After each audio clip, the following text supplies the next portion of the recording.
All right. Good morning, all. We're about to begin our regular council meeting for June the 22nd, 2021. As a reminder, all public meetings are live streamed and recorded. Any verbal or written information provided may be included in public documents as per the Freedom of Information and Protection of Privacy Act, FOIP 41. It is 9 o'clock and I'm calling this meeting to order. And looking for someone to review and adopt the agenda. Councillor Swanson, those in favor? Oh, go ahead. Wasn't there that addition? An addition to the agenda? The grant request? Mr. Reid, is there an addition to the agenda with regard to a grant request? There may be, Reeve. The idea was that on one of our breaks, we would discuss whether or not this council wanted to bring it to this table with a notice that would be accepted by the 2/3 as per your policy. So our intention was, since we only received it late last night, that we would present it to you to see if there was an appetite for it. But you could certainly bring it to the table right now and add it as an agenda item. Councillor Hoven, would you like to add that as an agenda item? I have very little information on it, and apparently I didn't completely read the email as thoroughly as I should have, so. Mr. Reid? It will require council to wish to bring it to your table today. So that it doesn't matter at that point. The information will still need to be debated publicly. Okay. And so you have exactly the amount of information at this time that you would have later. So I would like to add that to the agenda. That sounds great. Or I move we add that to the agenda. Yes. Your motion is to add it to the agenda. All right, where would we suggest we add it to the agenda? Mr. Reid, do you have a recommendation? I can certainly speak to it as I have been working on the file, so it could come after CAO, it could have come at 8.2 in CAO office. I can certainly present it there if council wishes. All right, we'll add it as 8.2. Grant application.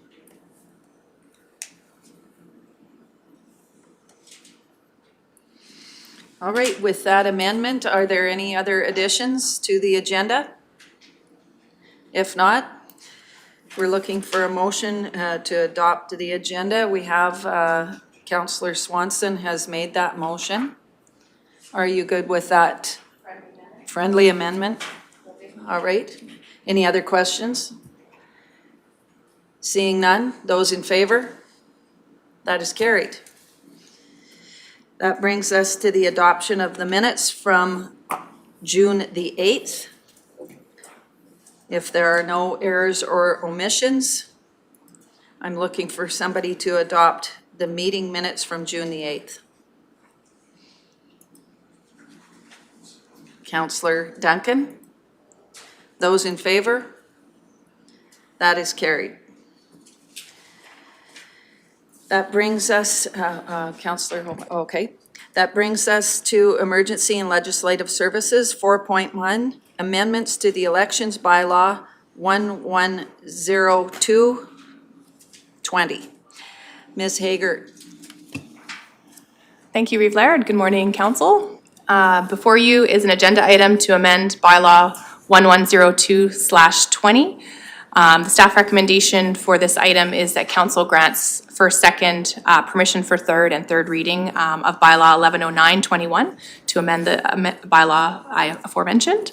And just a little bit of background, since Council's adoption of the municipal election bylaw in late 2020, that provided direction for staff to create the voters list. Since that time, administration has progressed in all the steps required to create the list, and we currently have an agreement with Elections Alberta to share electors' data and secured the VoterView software platform we've told you about before that's going to create and manage that voter list data for us in the advance and at the polling stations. And staff also reviewed and added to the county's tax roll division numbers. So you may have noticed that on your tax notice you received at the end of May. And that was just an effort to increase that voter awareness of where the property is and what division. And as council is aware, the Municipal Elections Act in Alberta is governed by the Local Authorities Election Act. And after chatting with Municipal Affairs, administration understands that the county's current bylaw had an additional clause specific to enumeration that it needed to include. And along with that, we got some legal counsel in terms of the correct words to put into the bylaw, so it's appropriate. And attached for council's consideration is that bylaw 110921. And what that bylaw will do is replace section 8 of the current bylaw, essentially take out the old section 8, put the new section 8 in as prescribed in the new bylaw, and kind of itemizes voters list creation process. It authorizes the returning officer to do some things and the mechanisms to collect that enumeration and information, which includes that list with Elections Alberta that the data sharing, as well as that telephone, mail, email, online, and in-person opportunities. So it just kind of prescribes the forms in which we're going to do the enumeration process. So does council wish me to go through the amending bylaw line by line or just ask questions? I did note one minor in the second whereas clause, and I'm just going to put the mouse on it if I can get it to go there. I noticed that it was missing a D in the word entitled, so that has been corrected as well. So, but if there's anything else or questions council has, please ask. Do we have any questions or comments with regard to this bylaw? I think in essence, it really is allowing us to move forward with the voters list. Correct. And that solves some of the concerns that we had forwarded to us from the last process that we had 4 years ago. So Absolutely. this is simply a process to make sure that we get it right. Absolutely. Yeah, and it solidifies the mechanisms in which we can collect the information from the public. All right. If there's no questions, we're looking for council to grant first, second, then permission, and then third reading for this bylaw, which amends the other bylaw. Correct. All right.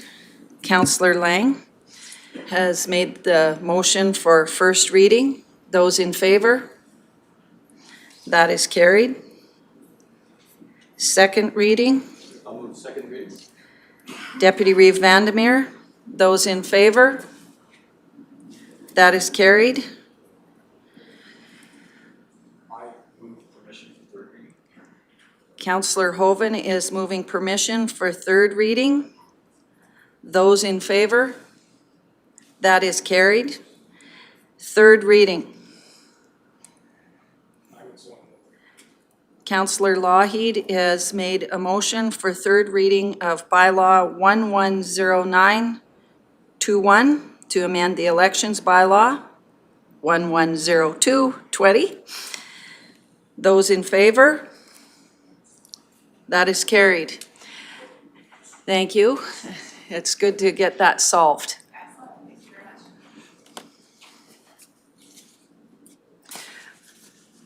So we just need to take a brief 5-minute recess to do some COVID precautions. So we'll just do that right now. Thank you.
All right, it is 9:13 and we are returning from a brief recess for ensuring that we meet the COVID restrictions, and we've also had opportunity to connect with Corporal Oregon.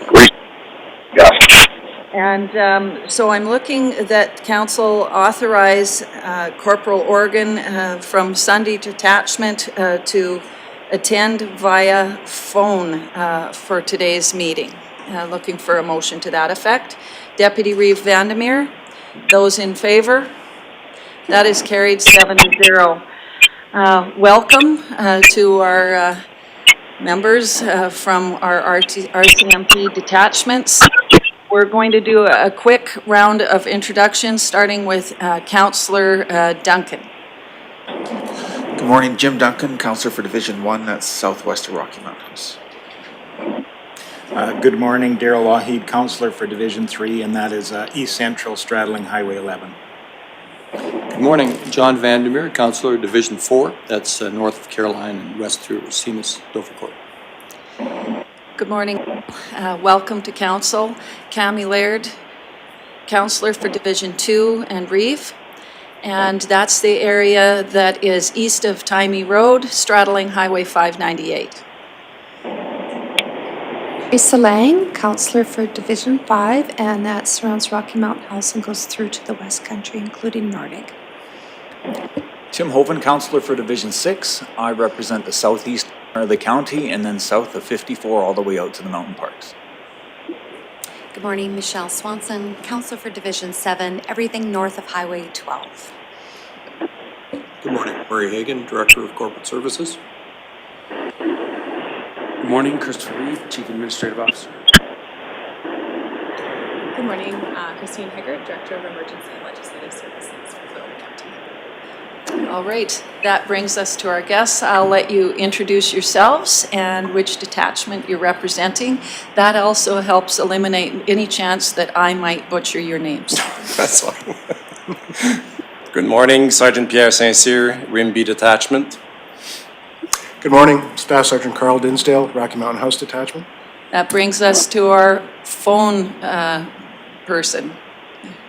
Corporal. Good morning, Corporal Resus with the Sundre RCMP Detachment, currently acting in the commander position. All right, thank you. So it is my understanding that we're going to have a discussion about how things are going with our various detachments. So I'll let you lead off any way you'd like.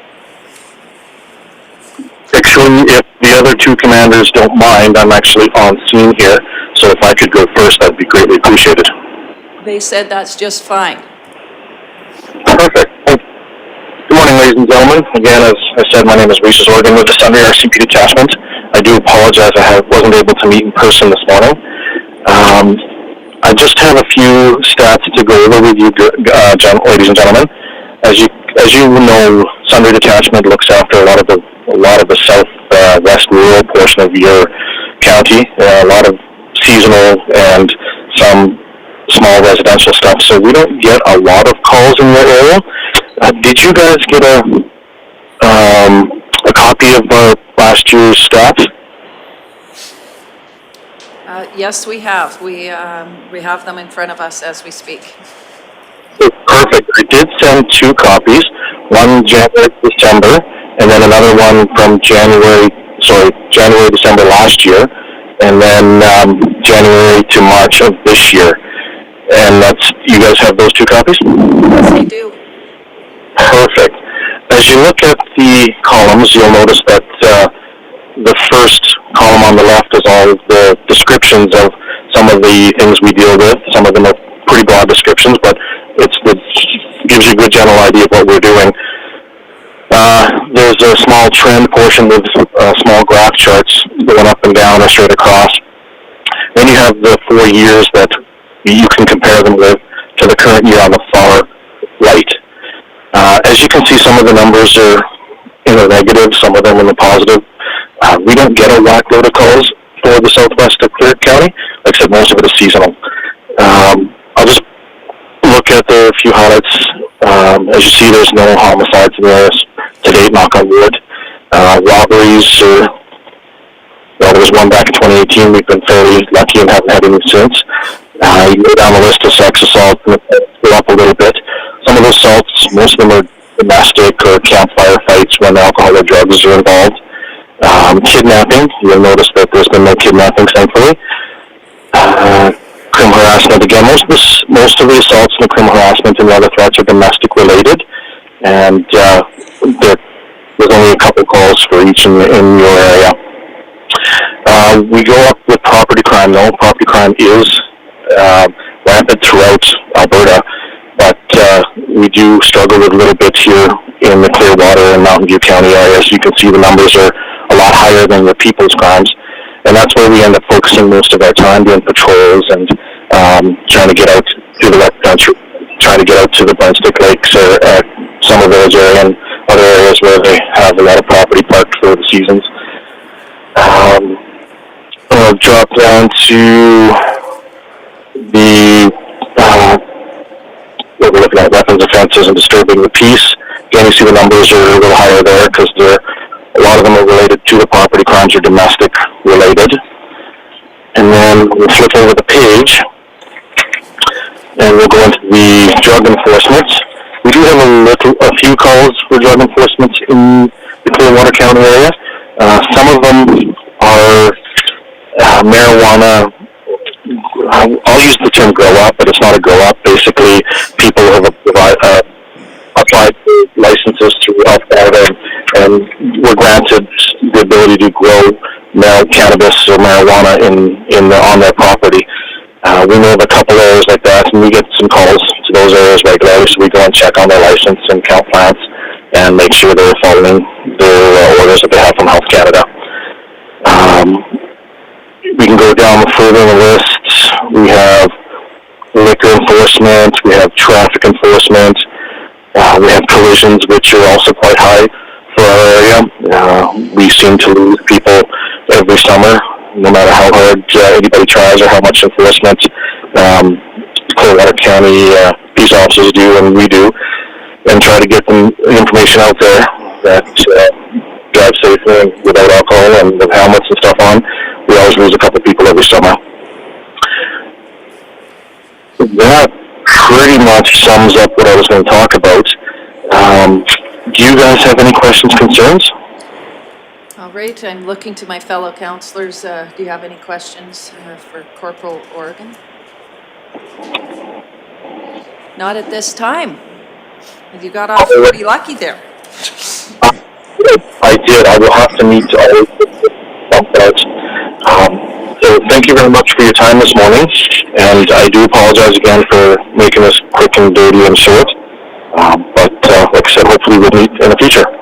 That sounds great. It sounds like we'll look forward to that, and we'll let the other two members go ahead and provide us information. It sounds like you're going to owe them coffee later on. Probably we owe them coffee later on, and I don't mind. Okay. Anyway, thank you, gentlemen. We'll talk to you guys later.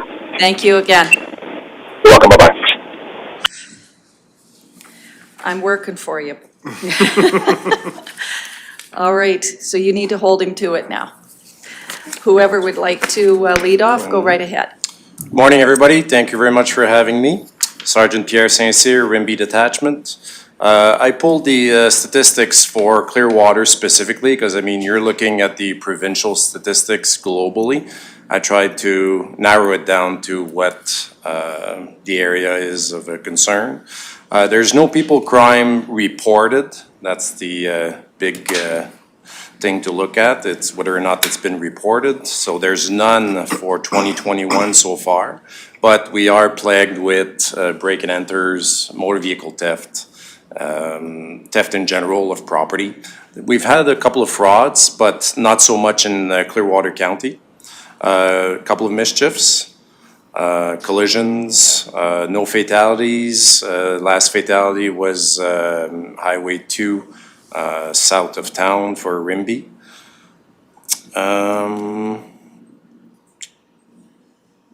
We're currently working with the Provincial Joint Task Force, which is the intelligence, various intelligence units across the province that gather every month or every third week to discuss who the repeat offenders are, where are the problem areas, and how we can address the issue, maybe deploy resources, covert surveillance, and so on and so forth. Just for instance, this morning I have the auto theft unit that's coming in our area for the possible chop shop that we've located and identified. So we'll be working with them in the next couple of days, similar to the chop shop that we dismantled back in October. That was causing us a lot of issues near Leedale Road. We finally took them down. They moved on to, I believe, Drayton Valley, so no longer our problem. Generally speaking, the statistics for the province, person crimes are going up. I would say for our area, we've been getting a lot of sex assaults, child abuse being reported to us, mainly by CFS, not so much by the parents themselves. But the parents are talking to CFS. CFS has an obligation to turn to us, and we take over the investigation. Property crime, I'm guessing it's probably due to COVID. There's a bit of decrease in the property crime and other criminal code offenses. Generally speaking, 8%, 11%. Total crime decrease for the province for January to May 2020, there's a 5% decrease. Break and enters, 20%, 13% theft of motor vehicle, 17% for general theft. But again, that's just the province as a whole. Our area, I'd say maybe a decrease of about 5%, but I'm gonna associate that to COVID. I think that's it for the stats. Resources, I'm finally getting additional members, getting an additional constable, getting a corporal as a second in command. Corporal's supposed to arrive July 12th, a couple of days for him to get settled, and hopefully we'll hit the ground running. We're doing some renovations at the detachment. They've been approved in April. We're just starting now to modify the bullpen to have more desks and workstation installed. Now the shortage of police vehicle is the issue, but trying to address that with fleet. I think that's about it. Any questions, concerns? Great. Councillor Hoven. What is the total complement of the detachment? How many officers? Right now, we have myself, sergeant, there's a corporal not filled out yet, but it's basically filled, 6 constables. And do you know, this municipality has to pay additional funding to the provincial government with the policing model. Yep. Have you, these new officers that you're getting, are they a direct result of that funding? Yes. Definitely, yeah. The additional, because the complement that we have is 6 constable.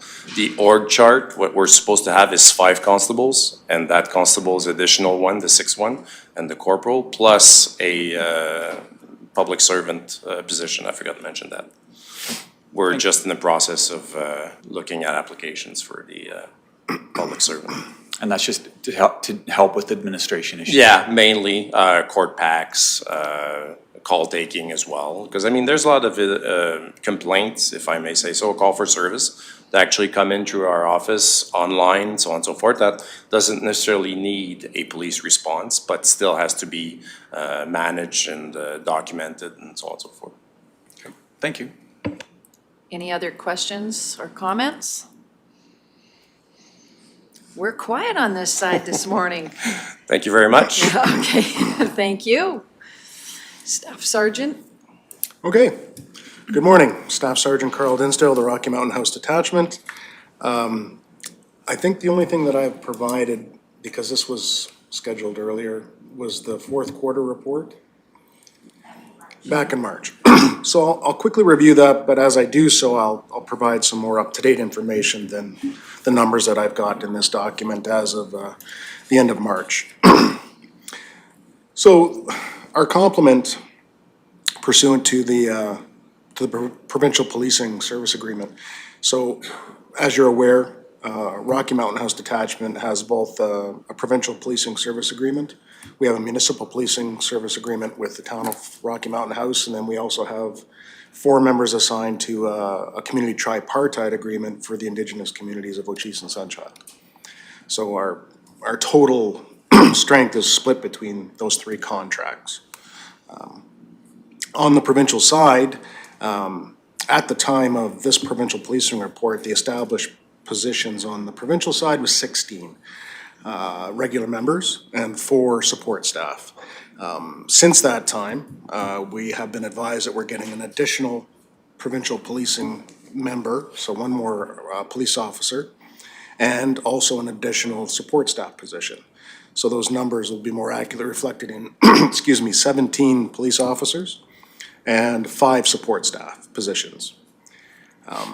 At the time this report was written, we had kind of suffered with some vacancies. We were awaiting some transfers for January until about end of April, beginning of May. So at the time this was written, we had 5 positions vacant that we were waiting on transfer. Those have since all been filled as of Sunday. All 5 of those positions will have the members in place. The soft vacancy is an off-duty sick situation. They are doing administrative work for us, so they're not completely off, but they're not operational at this point in time. Of the support staff positions, 2 of those are soft vacancies, and 1 is a hard vacancy now. So we're going to be in the hiring process for that new public servant position. We have 1 public servant that's off on a long-term disability situation, and 1 that's off on a maternity leave. So we have gone through the hiring process for term positions for them. Unfortunately, it's taken a very long time due to COVID to get the security clearances done. Hopefully by the end of the first week of July, those term positions will be in place. Then the only hurdle we have to face is getting them trained. So hopefully we'll have some numbers up, and if everyone is coming to work with the municipal employee that the town contract provides, we'll have 10 support staff in the office, which is pretty good, really. That provides us with a pretty good ratio in respect to support staff to officers, as far as when you look at it in comparison to other RCMP detachments. Although my personal opinion is we could always use more support staff in this modern policing world. The administrative tasks around policing, I've discussed this before with council, are just getting more and more onerous, and I personally believe it's better suited to people who are good at doing that versus trained police officers. So I'll keep waving that sword every time I come and talk to you, but it is what it is for now, and we're not in terrible shape if all those positions are filled. Of note, on top of the PSA, or excuse me, the public servants that were vacant, I also had 2 vacancies on the municipal employee side for an extended period of time. So we're at about half strength for our support staff for the better part of the winter. As a result of that, we had to prioritize some things, and some tasks got set aside and put in the back burner. And one of those things, and it's been noted both by the division but also by people here, is that our crime mapping hasn't been updated. And that's as a direct result of those vacancies that we've had and lack of resources on the support side. With those numbers coming back up, that will be updated, and then it will be updated moving forward and kept current. It's an important tool for the public to see, so we don't want to just disregard it completely, and we didn't do it lightly. It was just, we had to pick what had to be done and what we would like to be done. Also of note, Rocky Mountain House is number 3 in the province for mental health calls for the Mental Health Act. As a result of that, and as a result of just addressing the high volume of mental health calls in general for policing in today's world, the division is creating and funding at the divisional level what they call RPAC teams, and that's going to be teams made up of a mental health professional, either a psychiatric nurse or a clinical therapist, social worker, something like that. And they're going to be teamed up with a regular member of the RCMP who's going to have some more enhanced training in dealing with mental health and crisis de-escalation. And they're going to be attending calls for service that involve mental health crisis in the hopes of being able to address it in the moment and de-escalate that situation, stabilize the subject of the call, and prevent the need for RCMP members here now. Typically what happens is we arrest them under the Mental Health Act, and we have to then transport them to Ponoka or Red Deer for a mental health assessment. And that's time consuming. That takes on average 6 hours, between responding to the call, the transportation, waiting, and coming back. Statistics in other places that have done this have shown that you can reduce the need to do that by as much as 80%.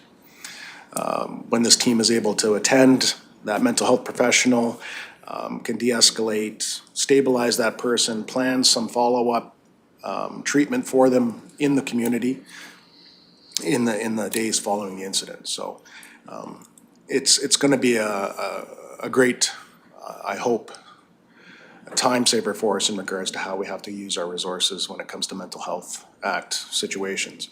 They're also helpful with, we tend to lodge a lot of these folks because if they are displaying mental health concerns, but they're also intoxicated by drug or alcohol, medical people won't see them until they're sober. So we have to lodge them until they're sober enough to take for that assessment. This team being in place will mean that, again, this mental health professional can just go to the cell block and have that initial assessment done right there without transporting them somewhere.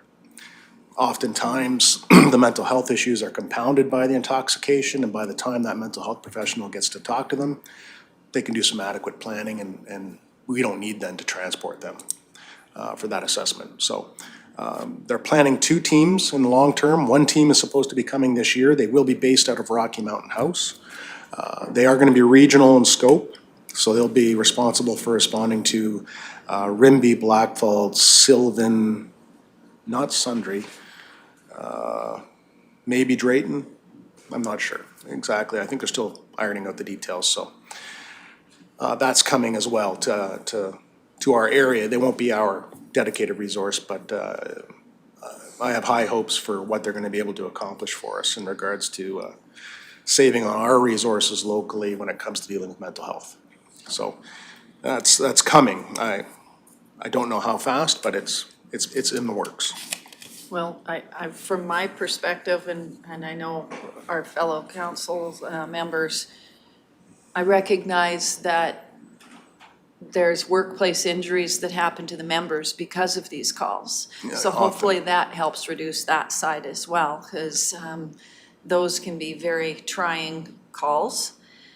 And with any luck, these teams will reduce that as well.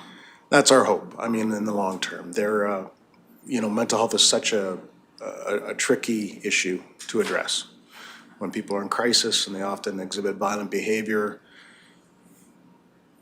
are police the appropriate agency to call?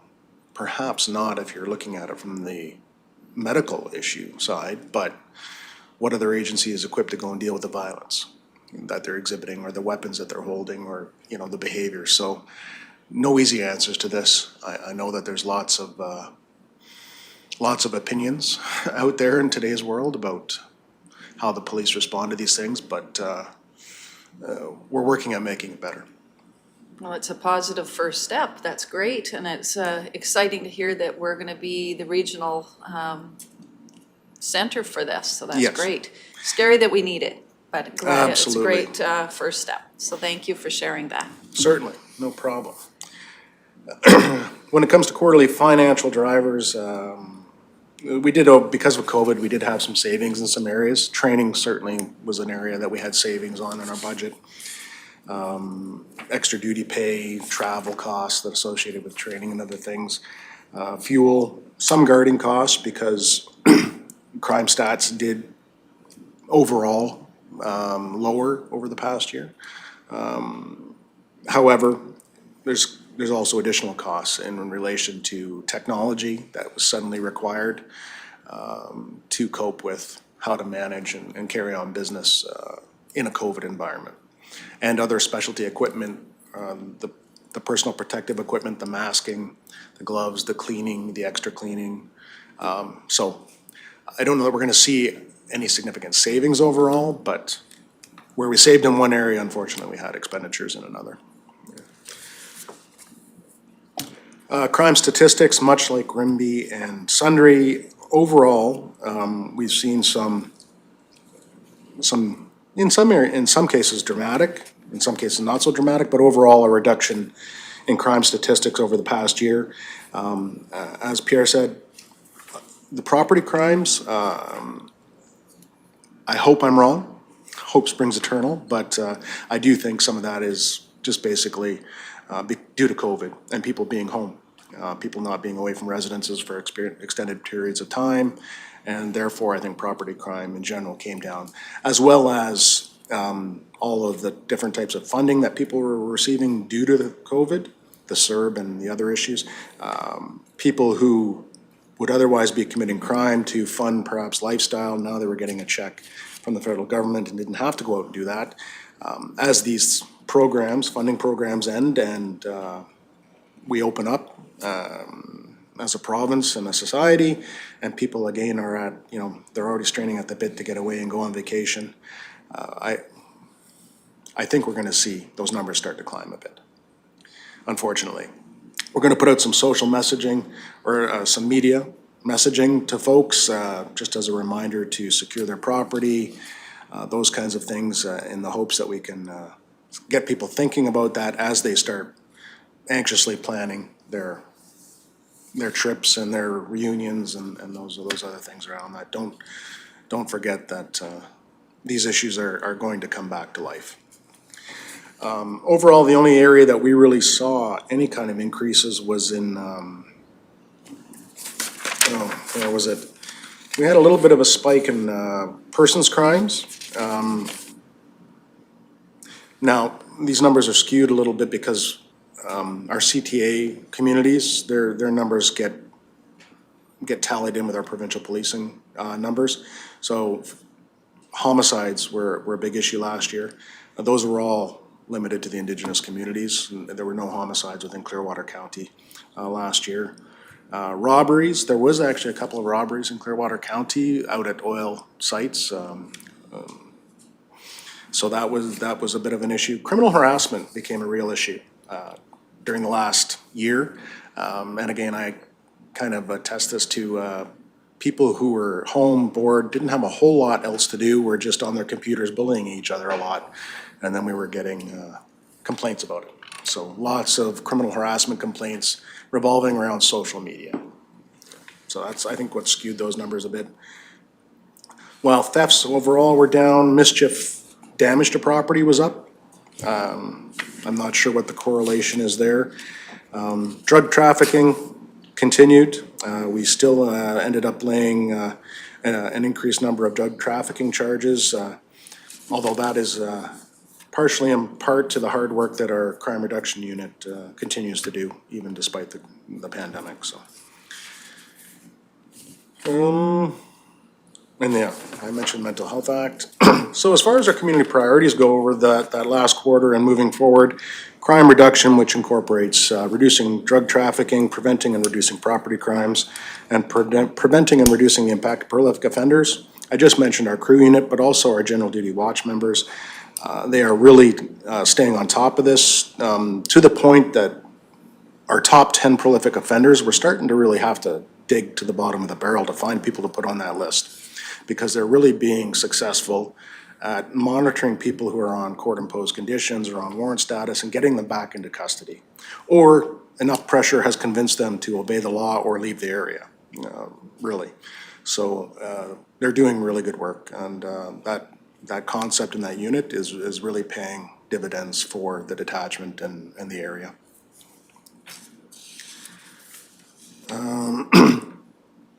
And then in regards to that oil, gas lease site robbery. It was pretty high profile, the armed robbery, the shots fired. Our GIS unit did an incredible job of investigating that. We did end up identifying 4 offenders and laying charges in that incident. They're all in custody awaiting trial, so that was good to see because that was quite a concerning incident, especially for the number of workers that go out to those isolated sites and have to go to work there all the time. So I hope it gave them some peace of mind to know that those 4 offenders were apprehended and charges laid and will have to face the consequences. So. That's great news. It instills confidence in the community for sure. Yes, and the community certainly assisted in that as well. There was some information obtained that was great to have. So good involvement there. Traffic safety, we did see for a period of time we were able to step up traffic enforcement, and then the lockdown came and we had to step back again. And but numbers overall were up for our traffic enforcement. Regional Traffic Services has been really good. We have 3 Regional Traffic Services members that work out of the Rocky Mountain House Detachment, and they've been really good to us. They've been maintaining a pretty consistent presence within the detachment area versus traveling out to other areas. So we appreciate that, and we hope that they maintain that presence on the roads in and around Rocky Mountain House. And then enhanced public confidence and engagement. Of course, the pandemic didn't allow us to have town halls or meet in person very much at all. I did do, with the assistance of the county and the town and Crime Watch, a virtual engagement, public engagement, an invitation to the public to send me emails or snail mail with their comments, questions, or concerns. Not unfortunately, I mean, I did get a response. It was less of a response than I would like to have seen. I think I had 18 people in total send me emails over that 2-month kind of period. But they covered a wide range of topics. I was able to draft a response to them that was published again with the help of town, county, and Crime Watch. And it was kind of wordy. It was pretty long. I went to the paper and it was hard to read. I needed my glasses. but I hope I hit on all the high points of the issues and questions that were posed to me. As we open up, I look forward to the opportunity to be able to do it in person again and start having live town halls and public engagements. Pretty vitally important for us to have that and know how the public feels. Well, I can appreciate that. I think we're all looking forward to when we can start to, as you say, see the white of our eyes. Yes. Sometimes, you know what, we're isolated, the police sometimes, because we just deal with what we hear in the calls for service, and we kind of tend to develop a bit of a tunnel vision, and what we see as problems and priorities isn't necessarily what everyone sees as problem and priorities, and it's good for us to be made aware of those things from time to time. Same for us. Yeah. So that kind of covers off the high points of that quarterly report. I already touched on the statistics for the most part. I don't think there was anything else of note. Let me see here.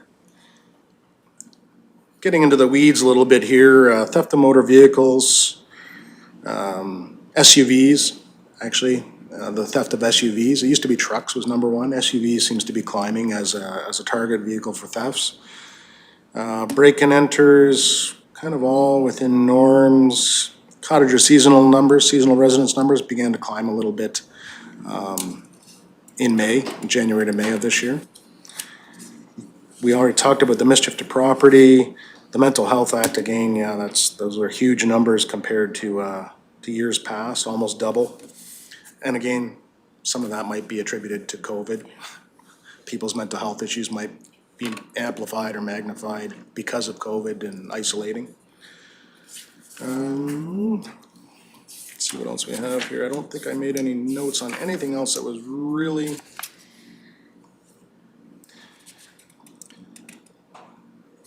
total property crime. I printed these numbers for the Central District just so that you kind of had a comparison.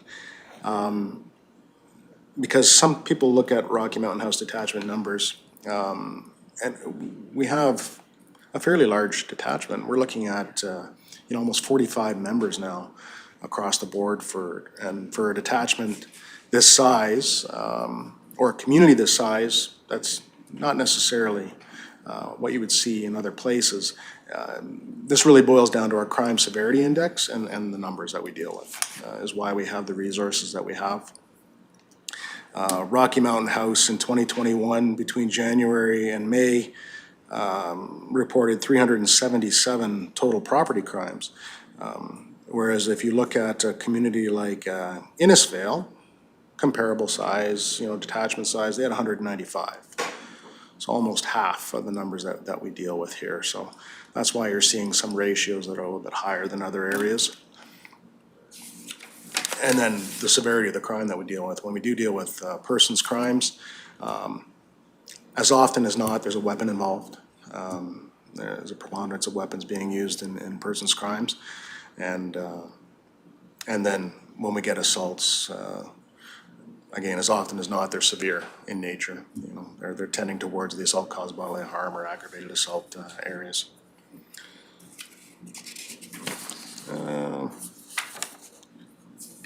That's all. And I don't think there's anything else there of note. So short of questions. Oh, well, we talked about increases to establishment on our support side, and I've said this again to other audiences. I know it's not the provincial contract's responsibility, but we're stacking wood in that detachment now, as far as finding places for people to work. The building is 32 years old, I think. It was designed for 29 employees, and we've got well over 50 working out of it now. So, again, I know it's not a provincial responsibility, but it's great to have these resources. I'm just really beginning now to struggle as to, I don't know where I'm gonna find space for them to go to work. All right, and have you had an opportunity to share that sentiment with the town council as well? Absolutely, yeah. So perhaps that's something we can put on our list to discuss between the two councils about what is the appropriate capital funding plan Yeah. for, I know. it sounds like a replacement detachment. I've talked to property management. That building design isn't really conducive to modification and expansion. They can't build up apparently. And building out, there's just not a lot of space left on that lot to build out. There is some, but not a lot. So it's just at a point where we've just, even the building is of an age that modern infrastructure technology requirements it's difficult to put them into that building because they weren't designed for it. So now you're starting to run conduit through concrete walls because of security issues, and it just becomes very costly and labor intensive to continue to maintain and upgrade that building. So in a perfect world, how soon do you need a new detachment? In a perfect world, tomorrow. Okay. In a realistic world, knowing the RCMP, if you had plans on the table today, it'd be 3 to 5 years before we open a door on that building. Okay. So I just sort of setting expectations in our room about how we fund and put capital reserves away for that type of a project. With the municipal contract, I understand that they're responsible for the building pursuant to their contract with the RCMP. They're not looking at the cost of an RCMP detachment with much enthusiasm. Who would? It's an incredibly expensive building to build. I'm a realist about that. These things are not cheap. So I think everyone who is concerned, be it province, town, even our Indigenous communities, we need to perhaps be creative. Think a little, maybe even outside the box a little bit. I've seen other areas where emergency services have shared facilities that have been required and newly built, and you've been able to have savings in regards to building it for multiple agencies. But I leave that to people who are more qualified than I to make decisions on. But I just identify the need. No, and I appreciate that, because if you need it yesterday and we're talking about it today, and we know it's 5 years away, that's a conversation we need to get on top of. So it's something that we can reach out to our town partners and have that conversation. Councillor Lang, and then I'll go to Councillor Duncan. Sure. Yeah, Sergeant Tisdale, my question has to do with the capital cost for the building. Do you have an approximate idea how much it is? And in the past, I believe it's the town and county that funded it. Do the 3 First Nations, do they also contribute to the funding? And who pays for the operating costs? Okay, approximate cost of a new build. The last number I heard from property management for a building the size that we require, if we were to build it independently solely for the RCMP, I think around $18 million. In that neighborhood, $18 to $20 million is what you're looking for in a cost.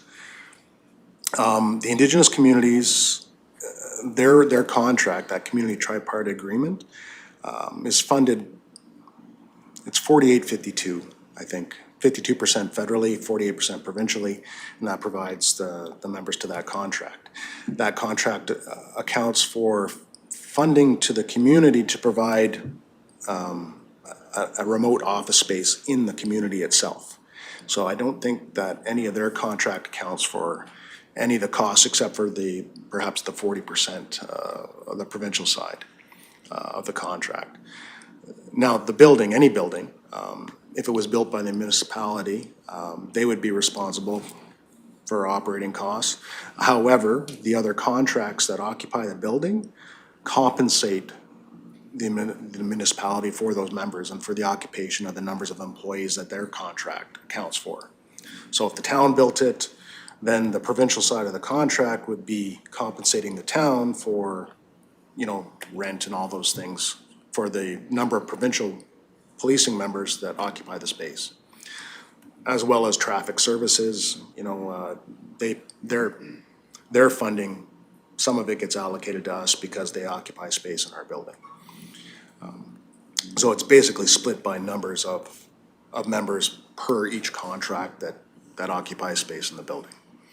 So vice versa, if the county built it, then the municipal contract employees, that number would compensate the county for their portion of or ratio of space used in the building.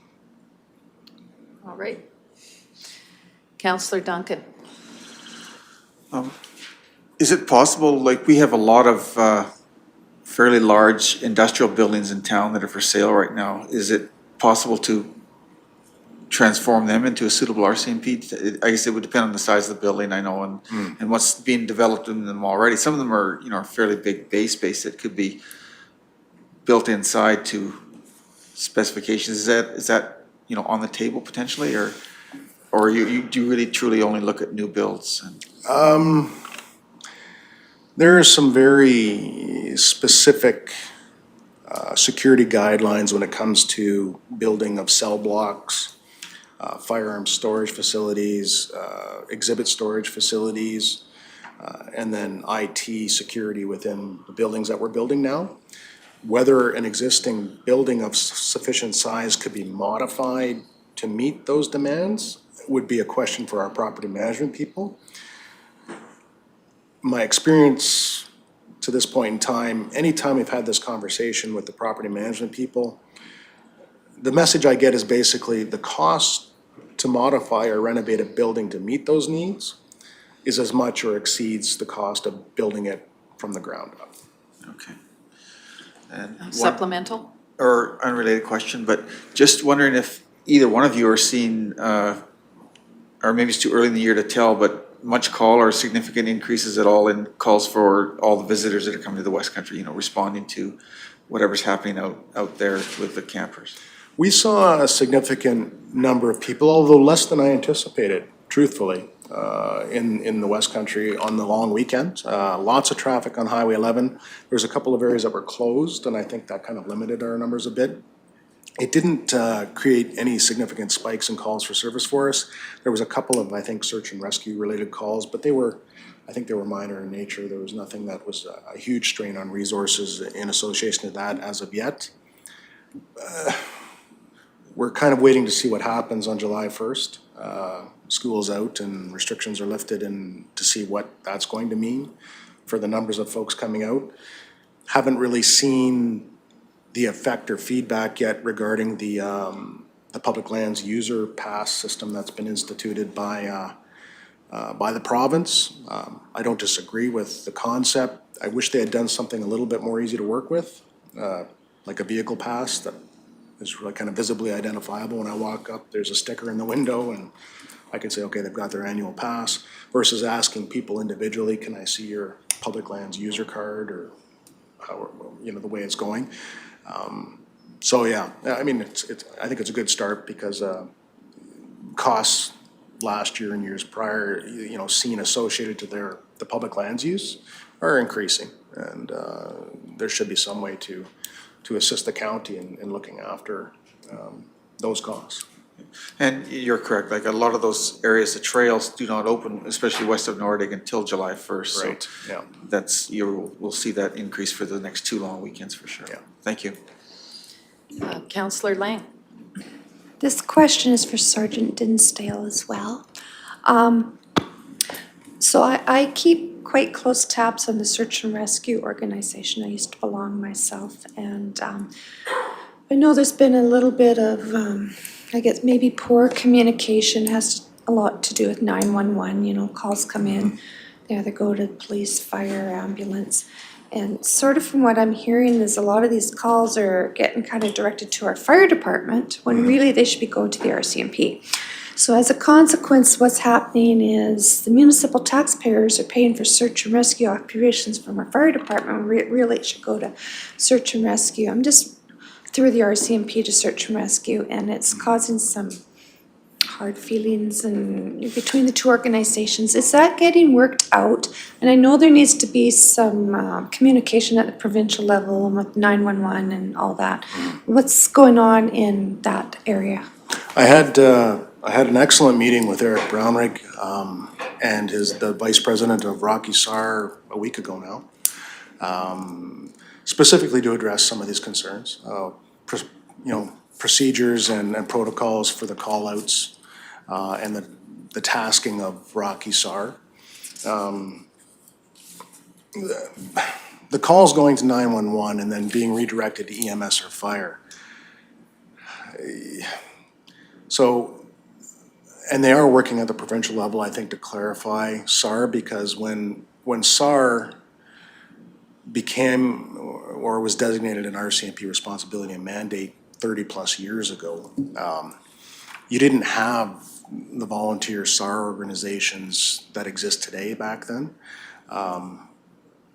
They were just kind of being created and formed, and they have evolved to these highly capable professional organizations, right? They got excellent people, excellent skills, excellent knowledge, but provincial rules and policy hasn't evolved with them. So now it still falls to the RCMP to be responsible for search and rescue. So we still, as the RCMP, have to deal with it that way until it changes. So, but when these calls come into 911, people typically a lot of these calls they're rescues, they're not necessarily searches a lot of the time. People are calling from where they are, they kind of know their location, or they can be pinged and someone is injured. So now it's really a rescue operation and going to turn into, I'd say 80% of the people that St-Cyr search for and or rescue, when they get back to the staging area, they get in an ambulance or they get on a STARS helicopter and they go. So ultimately, these are EMT calls. These are medical calls. They're not a policing issue, really. They're a health issue. They're an emergency medical transportation issue. And St-Cyr, if the location is known, they're really an extension of ambulance. Like they're going and getting them out of that area that the EMT can't get them from, for the purpose of putting them in an ambulance and taking them to hospital. So the question becomes, is it a policing cost or is it a medical cost, an EMT transportation cost? Like, Supplemental? And I can see where you're coming from. Either way, whether it's policing or medical, a lot of it is following on us. yeah, oh, absolutely. And And it's getting more so because of all the tourism in the backcountry, and so Yeah. taxpayers from our municipality are picking up this extra tab, and I personally don't feel that that's right.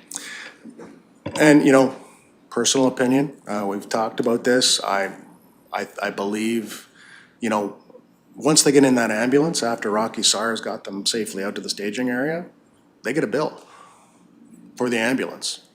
So should there be a cost recovery process for Rocky SAR? I think it should be explored, but there's some widely ranging opinions on that. People don't want to see people hesitant to call for help because they think they're going to get a bill. You know, so I think it has to be explored. Certainly, like you said, why are the taxpayers responsible for those costs? If people know when they pick up their Clearwater County backcountry pamphlet, in very bold letters on the back, you use this area at your own risk. Be prepared. You know, and I don't want to see people hesitant to call, you know, to save their lives and carry on. But you do have people, you start to question this because there was a fella rescued earlier this spring. It required a helicopter rescue because of where he was, so it becomes very expensive. He was rescued last year by helicopter, not here, but somewhere else. So is he knowingly going in and pushing his limits because he knows he gets a lift out if he can't do what he planned on doing? At whose expense?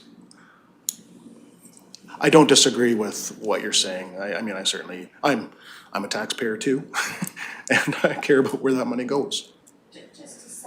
Supplemental, yeah. No, I hear you, and I was one of those involved probably 30 years ago when it first Yeah. got started.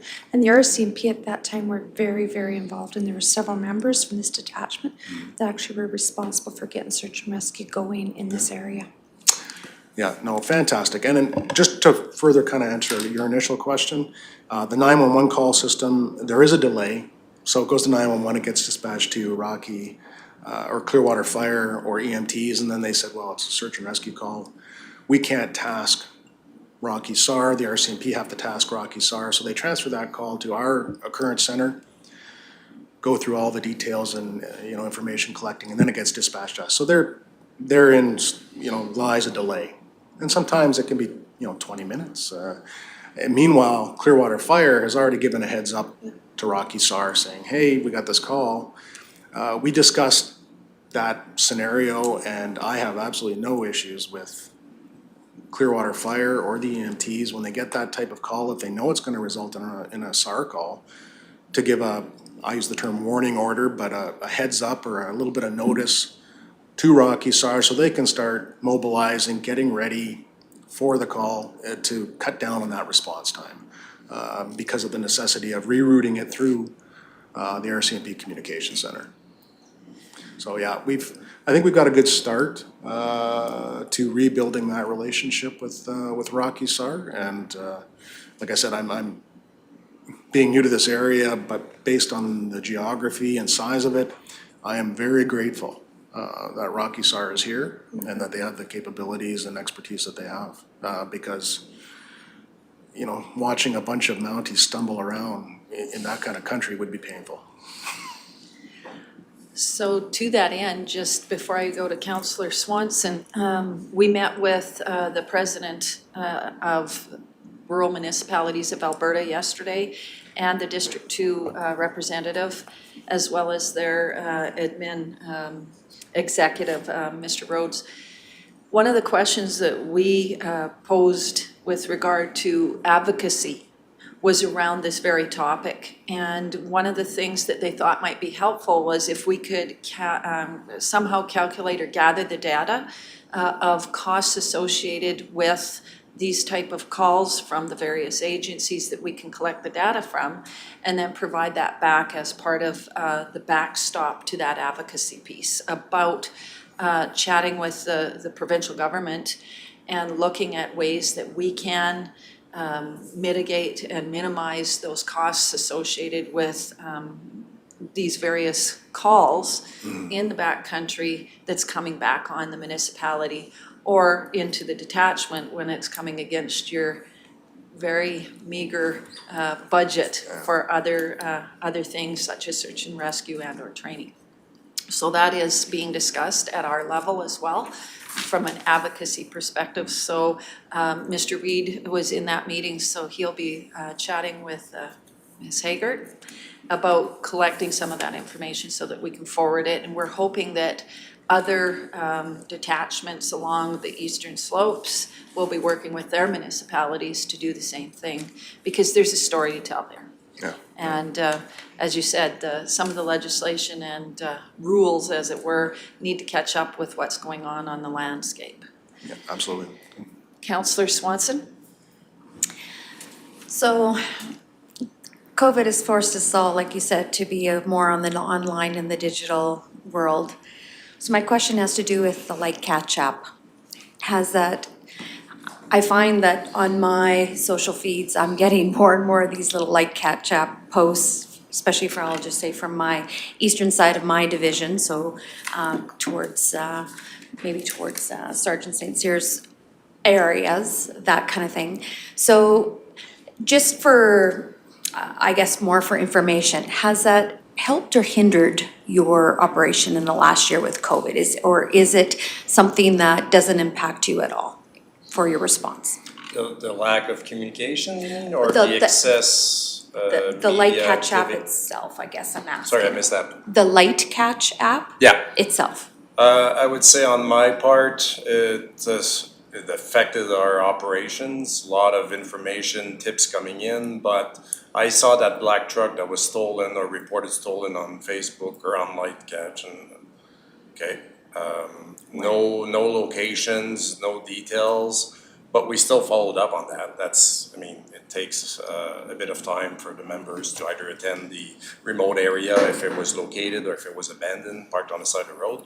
I mean, this is no different than somebody calling in a suspicious vehicle, because we don't know what the intent of the occupants are. Maybe it's somebody that's stranded, maybe it's broken down, maybe it's, I'm lost, I can't find the address that I'm looking for. Often, it's unresolved, gone on arrival, which is very frustrating. But at the end of the day, I mean, we still respond to the call, but it does take a lot of our resources out of the area. But I mean, did it work positively? 10% maybe. I would say 1 case out of 10. But as you know, I mean, if you come across a vehicle and they decide to take off on you, you activate emergency equipment, and if they keep going, we have to stop. We don't initiate any pursuit unless there's a risk to public safety or life. Often these are property crime related, or it could be a home invasion, robbery, things like that, until we know, like the robbery that they had at the gas and oil site, then we'll have to act accordingly. But yeah, often it's more of a frustrating process for us to, like, it feels like we're the ones wearing the handcuffs. Like, we can't do anything about the fact that somebody steals a vehicle and takes off with it, and we almost wave at them. I'm sorry, but that's the reality of it. Very blunt about it, but it's frustrating and shocking to see that we can't act. I mean, you talked about the confidence from the community and the trust, and at the end of the day, it's the justice system as a whole. We're just a cog in the system, and like, we stop the offense if we can. We gather the evidence, statements, what the defense is all about, present it to court looks at it, might be a plea bargain, might be the Crown that looks at it and says, no chances that we're gonna prosecute this. And yet we have to go back to the victim and explain why we're not proceeding with charges if that's the case. I would say that we've had more success from just being out and about with the various citizens on patrol. Just being on the lookout, email them the information saying, okay, we just had this stolen. keep an eye out. So we've had a lot of sightings from those, and I would almost rely more on the citizens on patrol, in my opinion. But there are some positive tips from the community that are coming in. Sometimes they just call the office admin line. It's after hours, it's on the weekends. So we don't get the message right away, or the members on the road, and so on and so forth. So I guess for me, yeah, no more than 10 or 15% as far as Facebook, like catch. There's some people on WhatsApp. We've been using Signal. I don't know if people are familiar with it. It's a newer model of app. It's a little bit more secure with the various communities, Lacombe, Citizens on Patrol, the peace officers as well. So when they see something, if we do a joint operation, things like that, it facilitates communications, and they can just share. Somebody just took off on me.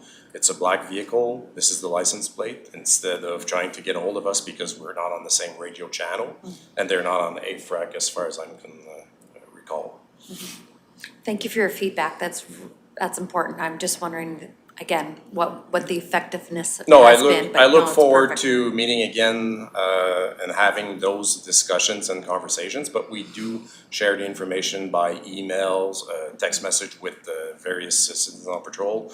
Usually it's Gull Lake, Rimbey, and Lacombe, and we go from there as far as trying to stop our repeat offenders. We actually had a couple of calls where I think so-and-so is on warrants or on conditions. I don't think he should be out and about.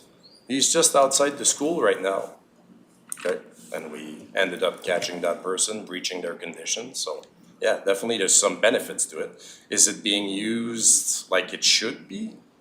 Probably not, I would say. But I mean, it might be for the lack of maybe education on that part. People, oh geez, they're pissed, they're upset, their vehicle was just stolen. The content of the vehicle was valued at $50,000, maybe it's a welder. And yeah, they want that vehicle back. Yeah, insurance will cover it, but as you know, insurance premium will go up, and it's not gonna be affordable for them to be able to afford those new vehicles or new valued property being replaced. All right. Other questions or comment? Oh, go Sorry, ahead. just maybe to add on, I don't disagree with what Pierre said, but I do see the potential value in light catch in the absence of other tools. There are a couple of limitations to light catch that are, I find a little troubling. One is the radius. We have so many mobile criminals that operate between Stettler, Red Deer, Rocky, Rimbey, Black, they're all over the place. So that 20-kilometer radius becomes limiting in having access to enough information. The event last week where the stolen Dodge out of Red Deer smashed into Edwards and then stole something out of Edwards' showroom. Anyway, that truck was on light catch. And we were made aware of it by Red Deer RCMP as well, but I have no way of seeing the photograph that light catch has as a Rocky resident because I only have that 20-kilometer radius of alerts. So increasing the ability to make that radius bigger for a policing perspective, and I think even just for the public, because people are just so mobile in today's world, 20 kilometers is a realistic radius to be concerned about. The ability for the RCMP, we can't have enough ways to communicate with the public. I'm gonna be looking at exploring with the RCMP, there's always security concerns and IT concerns and about the ability for the RCMP to participate, put things on light catch. If that's what the public is using, we'll talk about it. Saskatchewan had what they called SAS Crime Watch, and it was a mass media program designed by Everbridge. They called it, Everbridge used it. And we could fan out to this SAS Crime Watch bulletins and information. And then people who had signed up and subscribed to your detachment area got your bulletins. And you could subscribe to as many. You could subscribe to the whole province if you wanted. But you could specifically subscribe to different detachment areas about information coming out of that detachment to the app. And then you get notifications as it came. You could pick how you got notified, text message, email, via the app itself, those kinds of things. So I think there's value in it. I think it has to be modified a bit to make it really valuable, but it has potential in the absence of other technology right now. Thank you for that clarification. That would be exciting to have something that expandable and contractible and usable. That's a real limitation for us because, I mean, a stolen vehicle from here will be in Rimbey in 20 minutes or vice Drive versa, time. right? And I mean, 20 kilometers just doesn't cut it. All right. Any other questions or comments? Well, thank you, gentlemen. Staff Sergeant Dinsdale and Sergeant St-Cyr. I didn't want to butcher them too badly. Thank you again. I know we kept you longer than we intended, but the information sharing is always good, especially in person. And I'll be especially happy when we can get back to shaking your hand. So thank you again for all the work that you're doing. And please thank your members for all the good work they're doing in keeping our community safe and secure. Because we know you're out there doing the work you are, and it's difficult work, and we are a grateful council. Thank you very much. Thank you very much. Okay. With that, I think it's time for a 10-minute break.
All right, welcome back. It is 10:30 and we're returning from a brief break.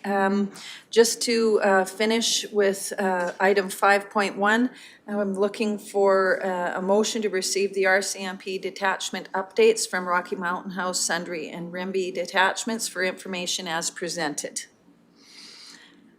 Sorry, Councillor Lougheed. Councillor Lougheed is making that motion. Those in favor? That is carried 7-0. That brings us to item number 6.1, and we're right on time.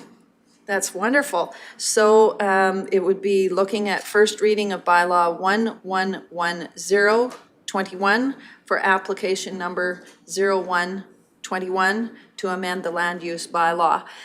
There we are. We got through all that. Welcome. Good morning. Good morning. So I don't know if you guys would like to do introductions. Today I have with me Rhonda Dutton, and then, yeah, I'll let you guys go ahead. We would like to do that. Thank you Okay. very much. Go ahead, Councillor Duncan. Good morning, Jim Duncan, Councillor for Division 1, that's to the southwest of Rocky Mountain House. Good morning, Darrell Lougheed, Councillor for Division 3, and that's East Central straddling Highway 11. Good morning, I'm John Vandermeer, Councillor Division 4, that's north of Caroline and west through Dover Court, Resus. Good morning, Ms. Dutton. I'm Cammie Laird. I'm the councillor for Division 2, and that's the area of, east of Timey Road, and it straddles Highway 598. Good morning, Rhonda. My name is Teresa Lang, and I'm Councillor for Division 5, and that is the area surrounding Rocky Mountain House and goes through to the West Country. Good morning, Tim Hoven, Councillor for Division 6, and that's the southeast corner, which you know, southeast corner of the county and south of 54. Good morning, Michelle Swanson, Division 7, everything north of Highway 12.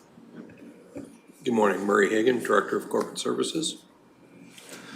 Good morning, Christopher Reed, Chief Administrative Officer. All right, we're all ears. I will proceed then.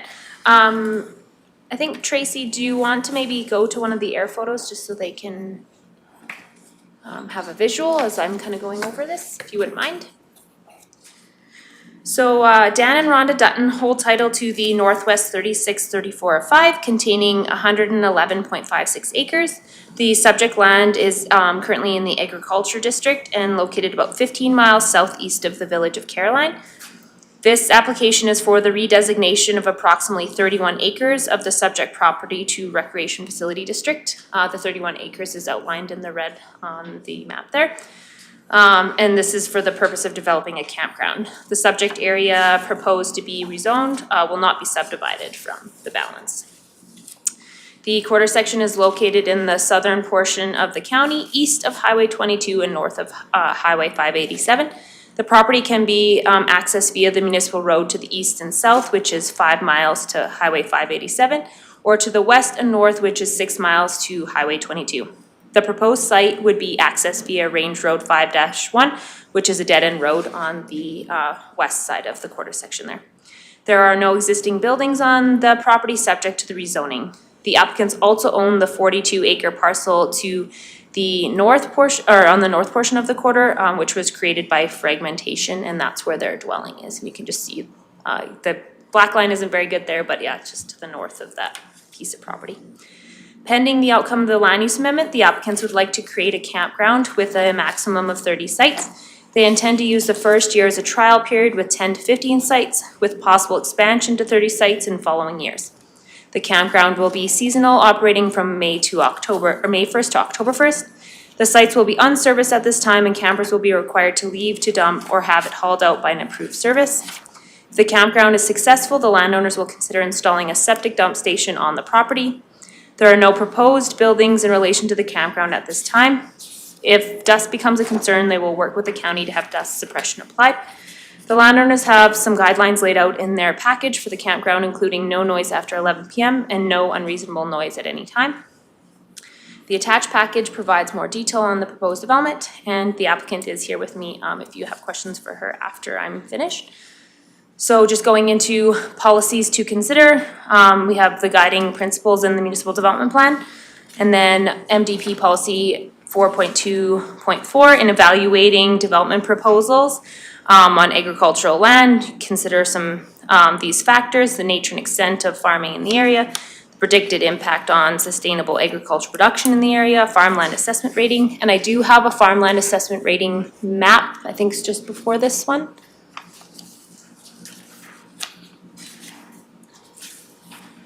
Sorry, Tracy.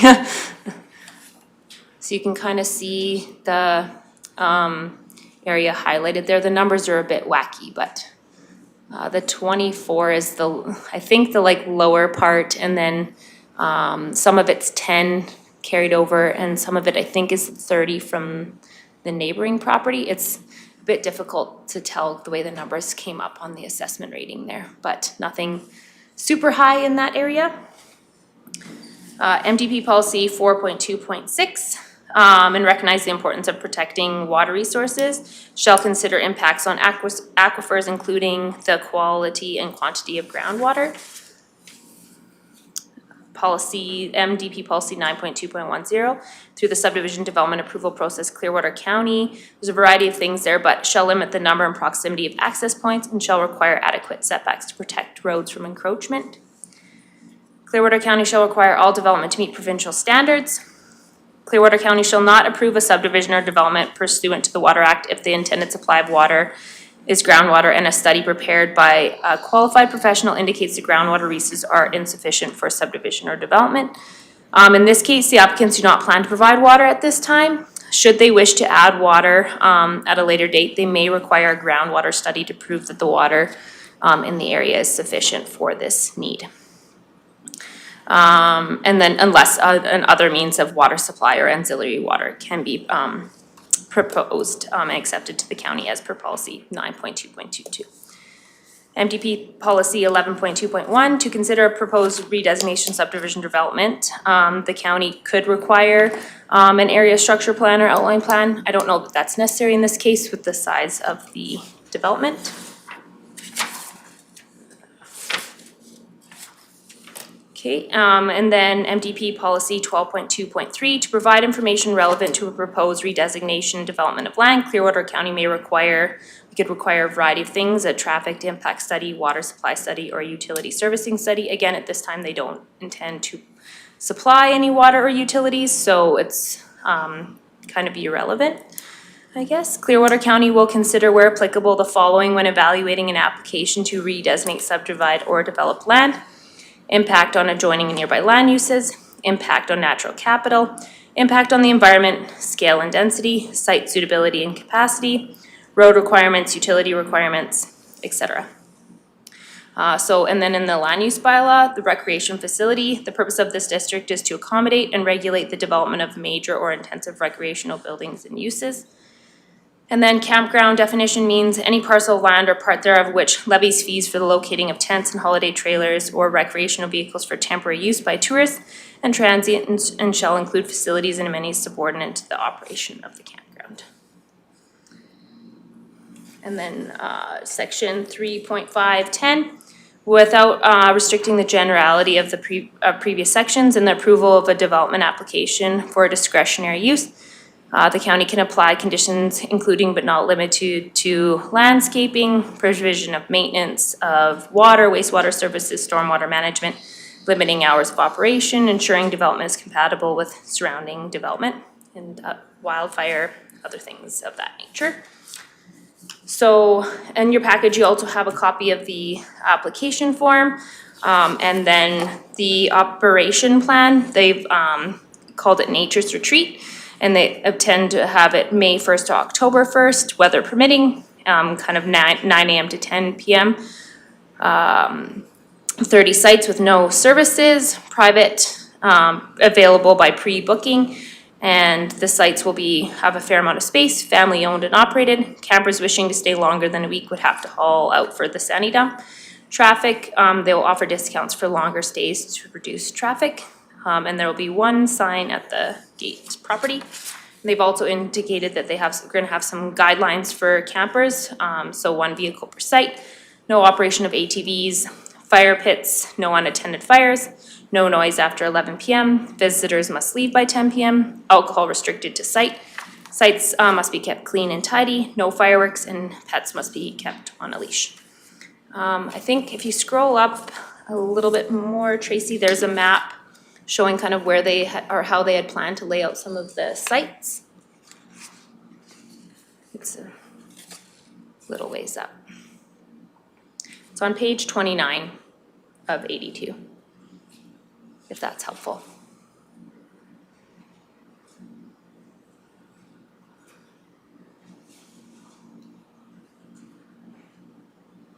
So the applicant took their air photo and kind of just drew in a little bit of an internal road with the idea of kind of how they might place some sites on the property there. So you'll see there's a number of them. They will come in through the west there, and then I think they're kind of initially looking at developing that northern portion, and then if it's successful, bringing the road further to the south and developing those southern campsites later, if it goes well. There's also a few letters that they got from some of the neighbors that I've included in your package as well. They spoke to some of them.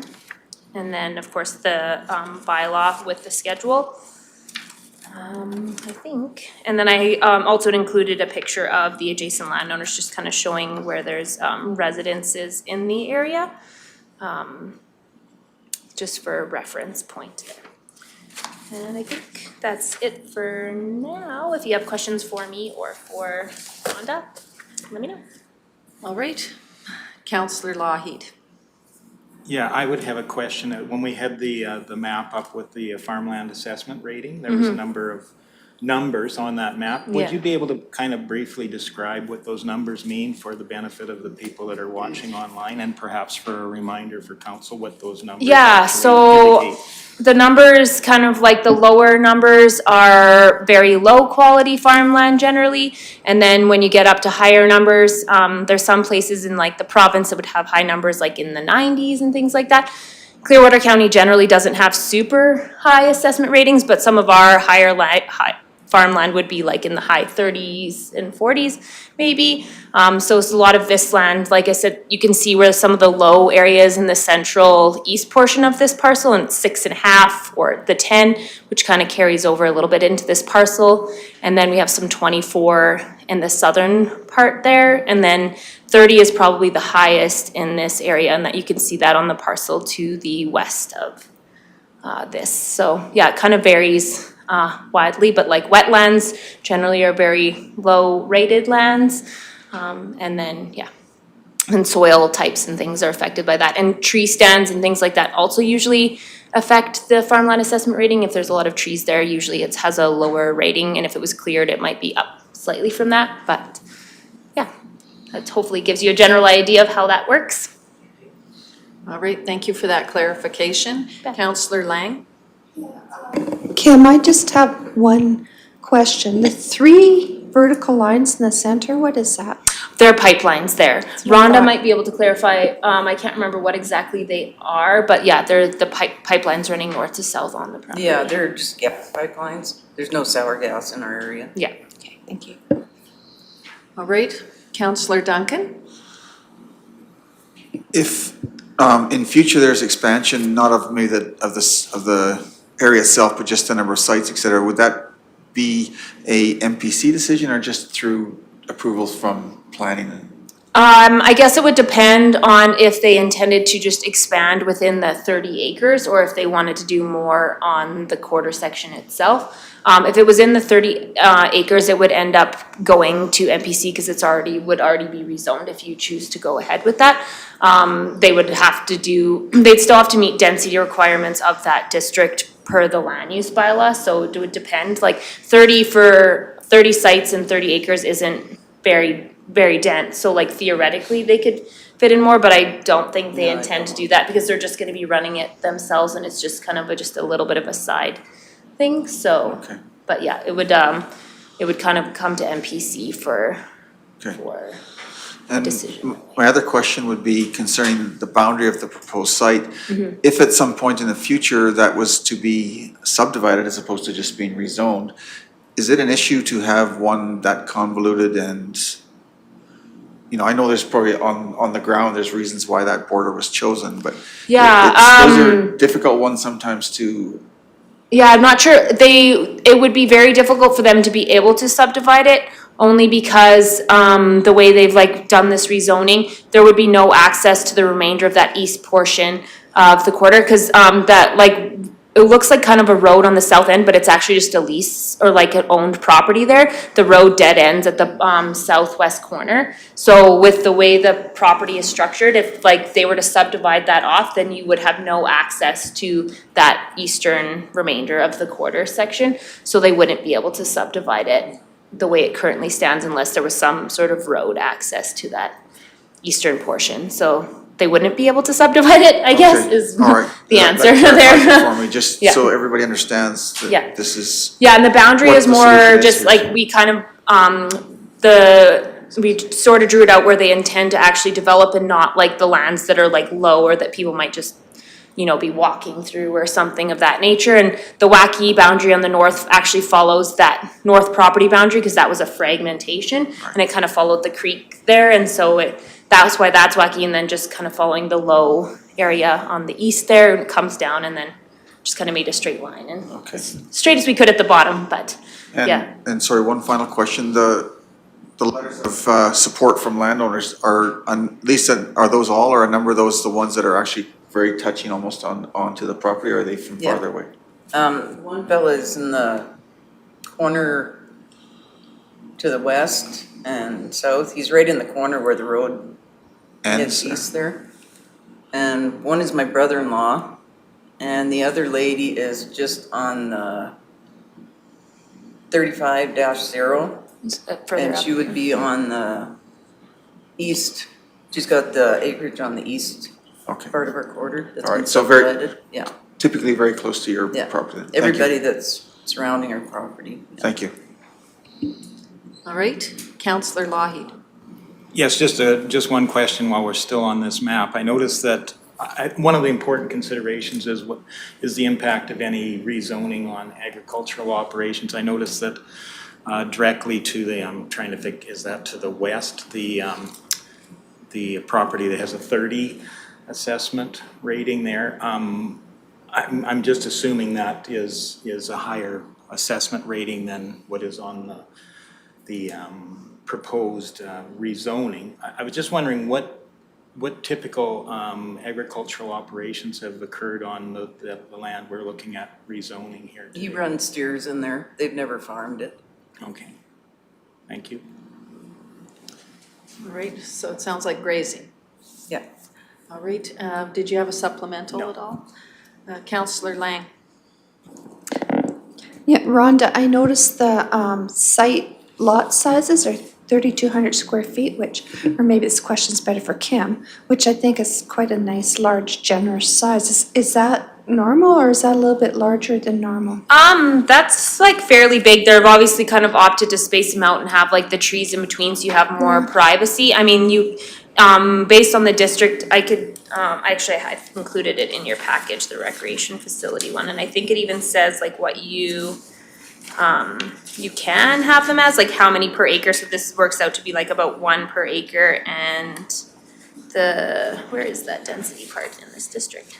The density, yeah,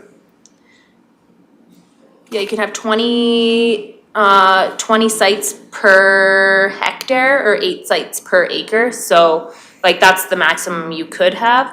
And then it says if more than 4 hectares, you can have 17 sites per hectare or 7 sites per acre. So that's not very overly dense, but the idea is kind of like for them to give them their own little treed-in area, privacy area. Yeah. That's kind of what I picked up on, that it's very sparse, dense for campground, which would be nice. Yeah. All right, any other questions or comments? If not, we'd like to look for a motion that we consider granting first reading of Bylaw 111021 and proceed to a public hearing. Oh, Councillor Hoven has made that motion. Those in favor? That is carried 7-0. Great, thank you. We will, Thank you for we will coming be in. back. Thank you for your time. I know you'll be back.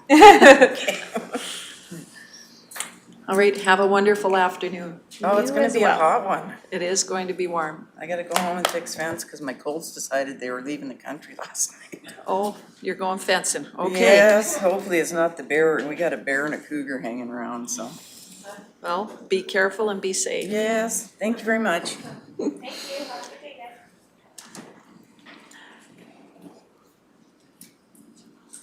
All right, well, do we need to take a moment to do some COVID? No, we've got it covered. All right, that brings us to item number 7.1, Chiese Road Grading Base Pave Project. I will say I thank staff. This was an email I sent out as a notice of motion, literally the day after last council. So welcome, and I'll let you proceed with this, with what you were able to put together in such a short timeline. So thank you for that. You betcha. Good morning, Rimbey Council. It's my pleasure to present some additional information on the Chiese Road grading base pave project. I know this road, this conversation is nothing unfamiliar to this council. So I'm really going to kind of give a quick overview and maybe just open the floor up for some additional discussion. So in the agenda item, I've kind of outlined the location. I think everybody's familiar with where the Chiese Road is located. Probably most people have drove it. Of course, up 756, up onto the Buster Creek Road, which is all paved currently, until we hit 42-5A, the Chiese Road. This is a heavily utilized by industry and our neighbors to the northwest at the First Nation community. No residents currently along that road. It's all mostly Crown land. So it's constructed to a gravel standard, typically wider width when it was originally constructed, and approximately 17 kilometers long.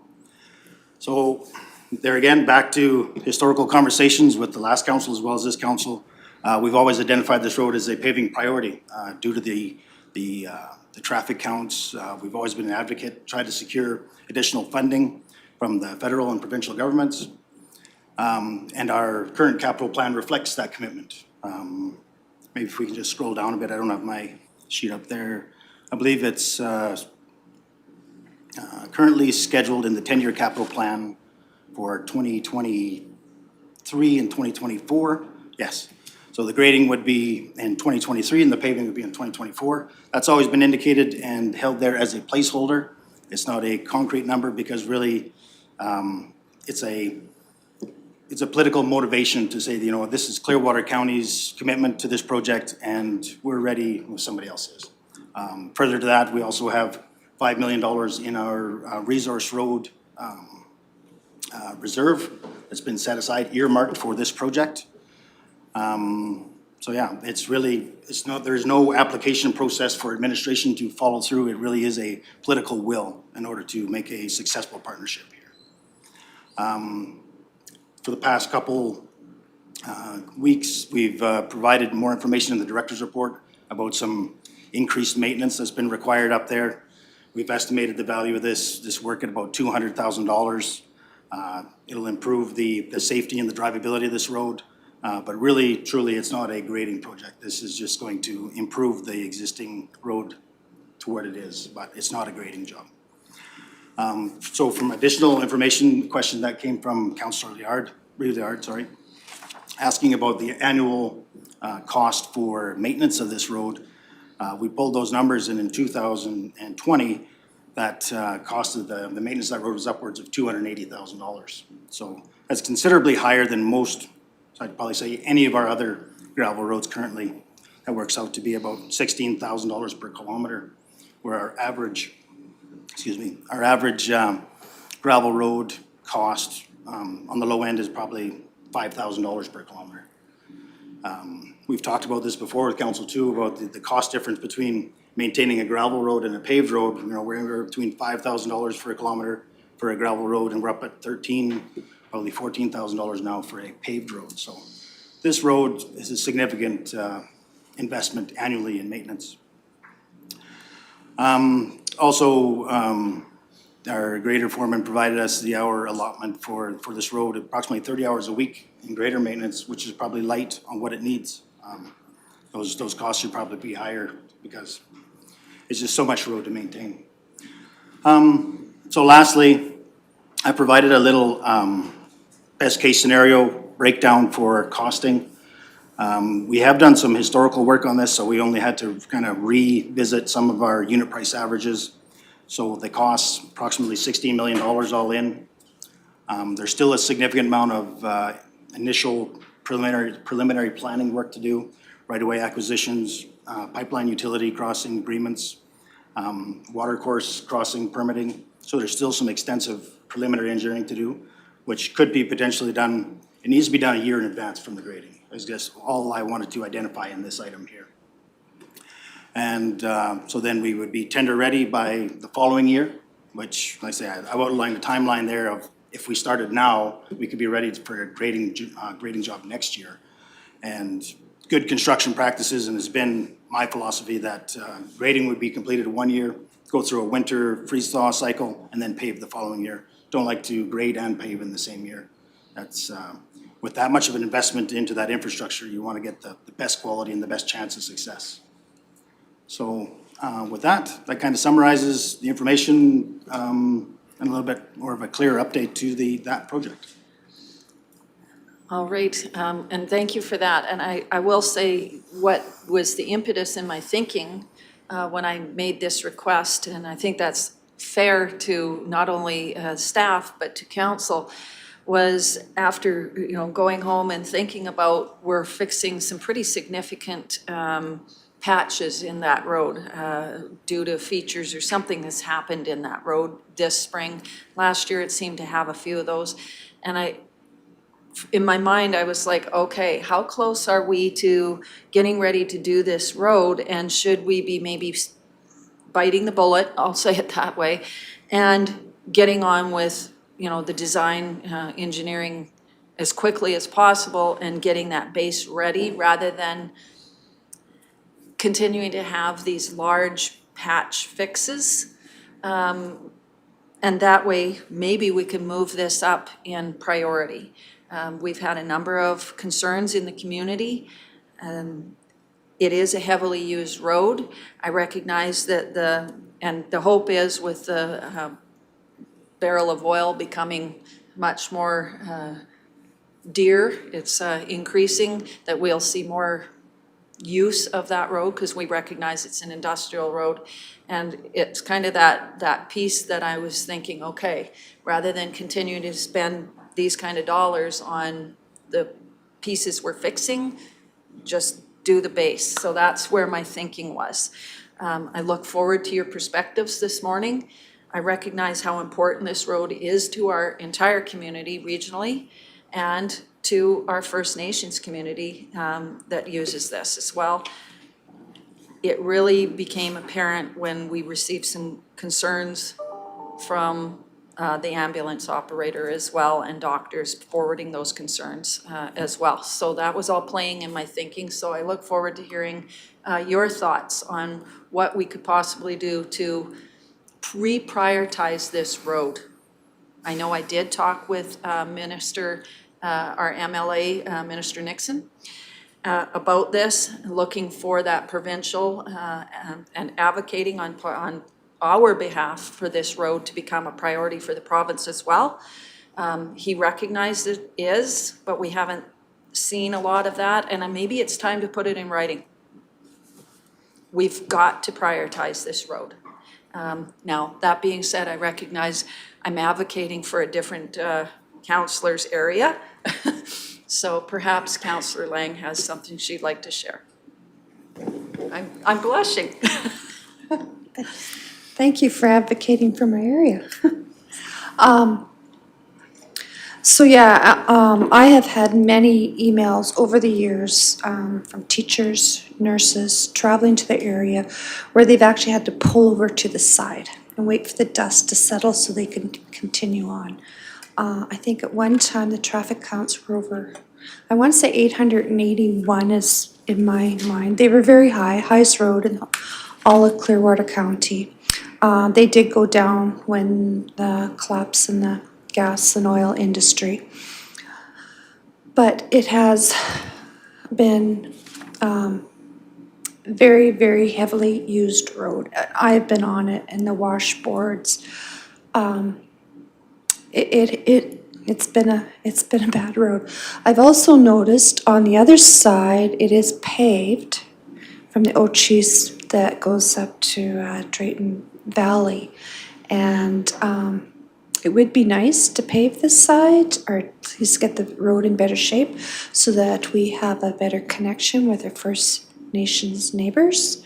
And that would probably encourage more economic activity to our area, which would be good, and enable them to access our healthcare and all the amenities that the town of Rocky Mountain House has to offer. So it would be nice if we can get some partnerships on board, but it is a road that very badly needs some, if not paving, like really heavy upgrading. Deputy Reeve Vandermeer. Yes, thank you. Certainly, this is a road that we do have to move ahead on. When this topic came up, I was wondering if there were not just long patches that need to be pulled up and put in better shape, but if there were actually, and I haven't been on the road for some time, if there were actual ruptures in the road, huge potholes, you might say, that perhaps caused by springs or something. I've seen them in some roads. If there were any things like that along the road that, in some cases it takes multiple years to sort them out, to put some kind of drainage tile or system into them to drain those very difficult areas. I would think if we had any of those, and I'd like your comments on that, those are things that we could and should move ahead on. As recently as within the last couple of weeks, I had occasion to meet with Chief Beaverbones from the Chiese in my capacity with Cape. And, he would always bring this up anytime he speaks with people from Clearwater County. And I conveyed the message that Reeve Laird has indicated that, we want to get this done. We need the partnership with the province and the federal government. And certainly through Cape, we will advocate on behalf of upgrading this road as soon as possible. So looking at what you've outlined here, I certainly support getting the engineering done this summer, being tender ready, enabling us to communicate up-to-date numbers and scheduling, being able to communicate that with the province at whatever level, at multiple levels within the provincial government, multiple contact points within the provincial government, and to also take this to the federal government. So I think we have a pretty good schedule, but I'm wondering if there's a little more that we could do to make sure we have the best possible result when we get to this with major grading in 2022. Councillor Duncan.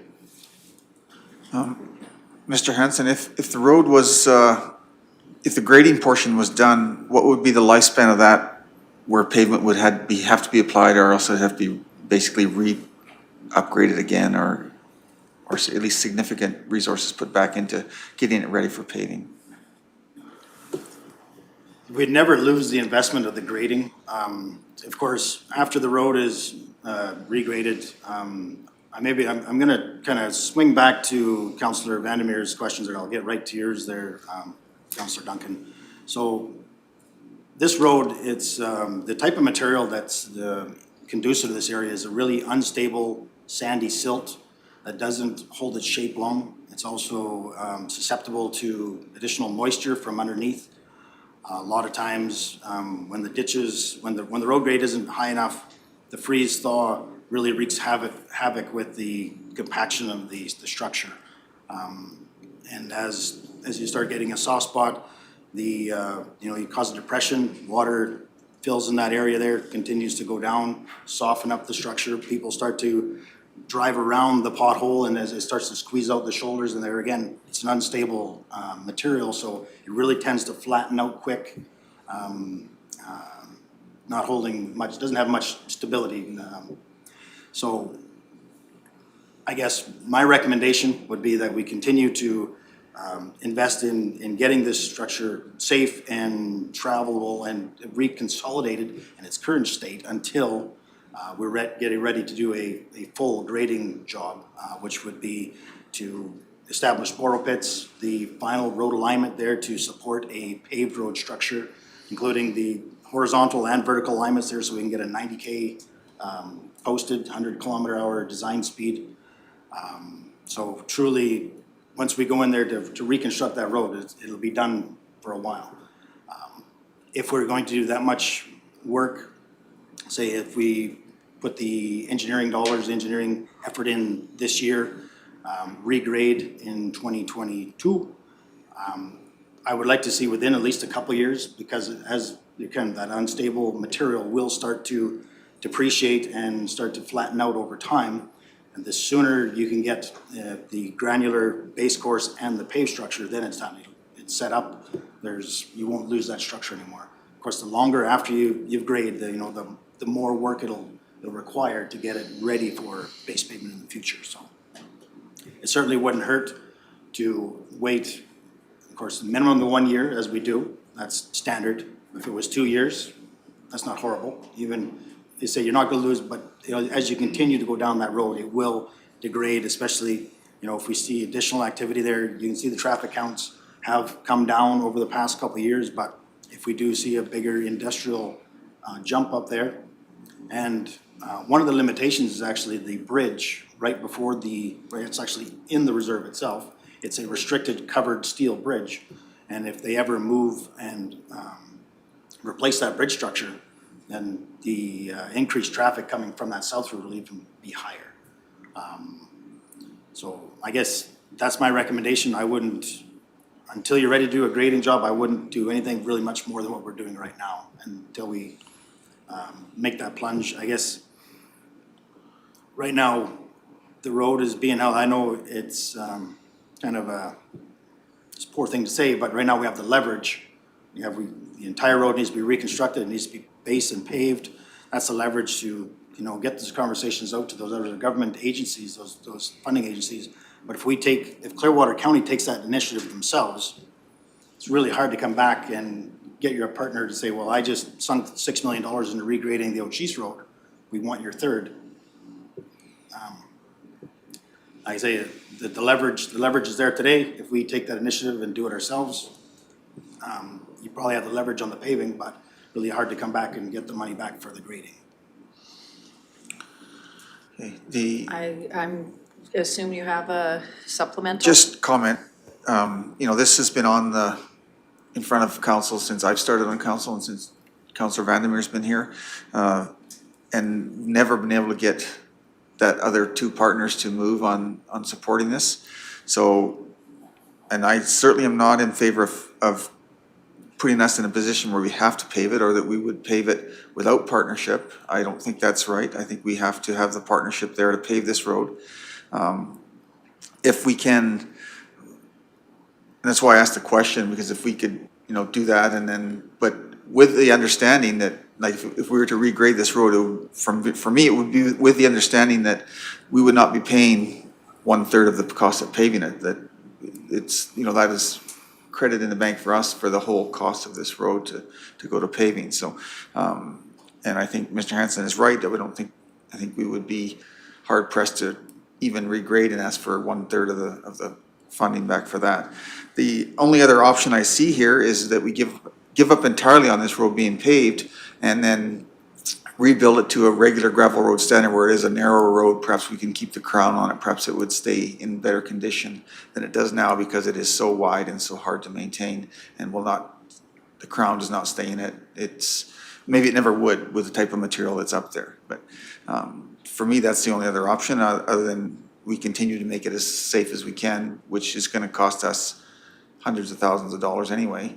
I think that needs to be kept in perspective when we're asking our partners to come to the table as well, that we have been waiting many years and putting many dollars into this road at Clearwater County expense, waiting for partners to step forward and reduce those annual costs to us for maintenance. And I appreciate your perspective and the idea of either we, I believe we're at a point where we have to make a decision as well. And if that means putting it to a gravel road standard, then I think we need to understand what we're telling potential partners, that we're there and we need to make a decision, that it can't be continually. It feels like a carrot that we're holding out to good neighbors in our own community, and I just don't have the stomach for it, to be very blunt.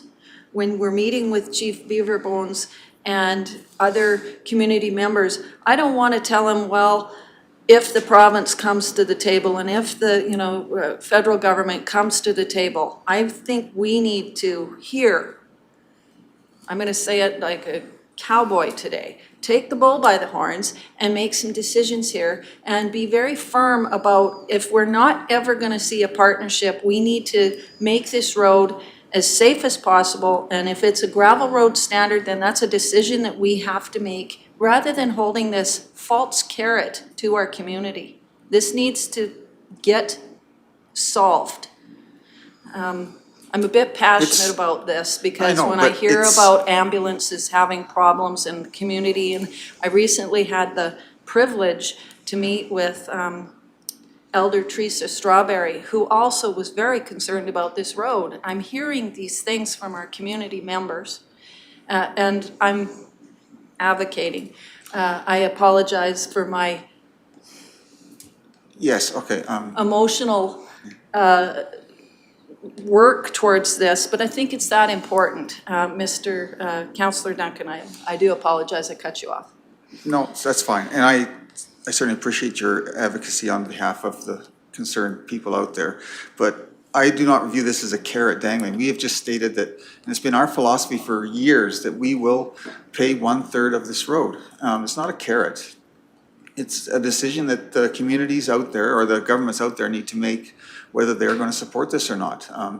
We've had the same issue with the nodes out west. It's been before them for 15 years. We've offered what we would do. Will you step forward and be a partner? And we're the ones getting the runaround in this, not making the runaround for other people, right? So you're right. If we want to make a decision, I'm willing to make a decision on this today. Otherwise, I can continue to wait as well. But I'm at the end of my tolerance too for just continuing to pour money into trying to fix a road that's very hard to fix, and not it's a black hole out there, to be blunt. Okay, all right, thank you for that. And I very much appreciate your perspective, and thank you for your understanding. Councillor Lougheed. Yes, I'm definitely hearing the passion for this. This truly is a bridge between communities, and I think the essential of providing for that safe community has a lot of value in this discussion. And thank you for sharing the engineering difficulties. That's why I would be in favor, definitely, of having solid engineering work done on what we're up against here. It also would be useful, I think, to understand those traffic counts. What kinds of traffic do we see on that road? I think the passenger vehicle traffic is much different than industry traffic. Our experience with the Sunchild Road, where we have a expectation of a road lasting a certain period of time and it falling short of that because of heavy or perhaps even unlawful industry usage of that road. I think that's something we need to understand when we go into a project like this, understanding that this project will benefit the community for decades. And I think we want to make sure that engineering work is done to the fullest extent so we can understand the challenges and the ongoing costs to maintain a paved road there, and if it's something the community can afford. And is there an opportunity for increased advocacy for the importance of this road, especially with our other municipal partners in the area that do benefit from the usage of this road? And definitely, I think it would be useful for them to place some pressure on the provincial government at the importance of this link between our communities and a nation. Thank you. Deputy Reeve Vandermeer. Yeah, certainly, as I've mentioned previous, I'm certainly in favor of getting the engineering done and being ready. I think the discussion around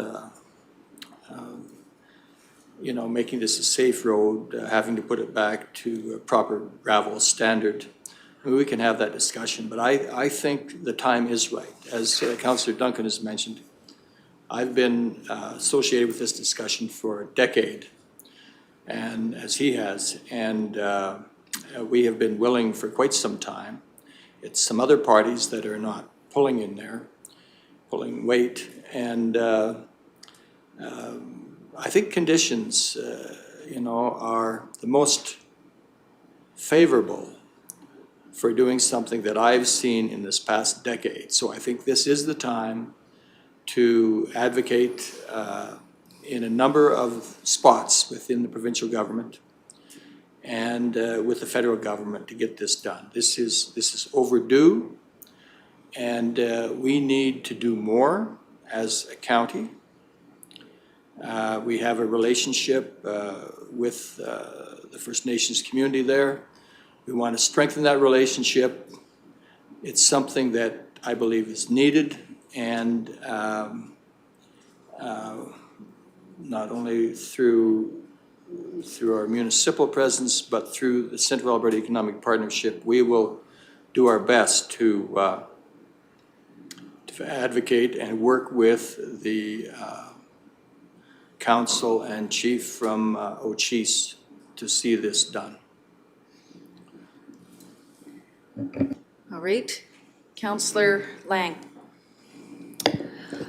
Mr. Hanson, I've been wondering this for quite a while. Why are we asking for partnerships for this road?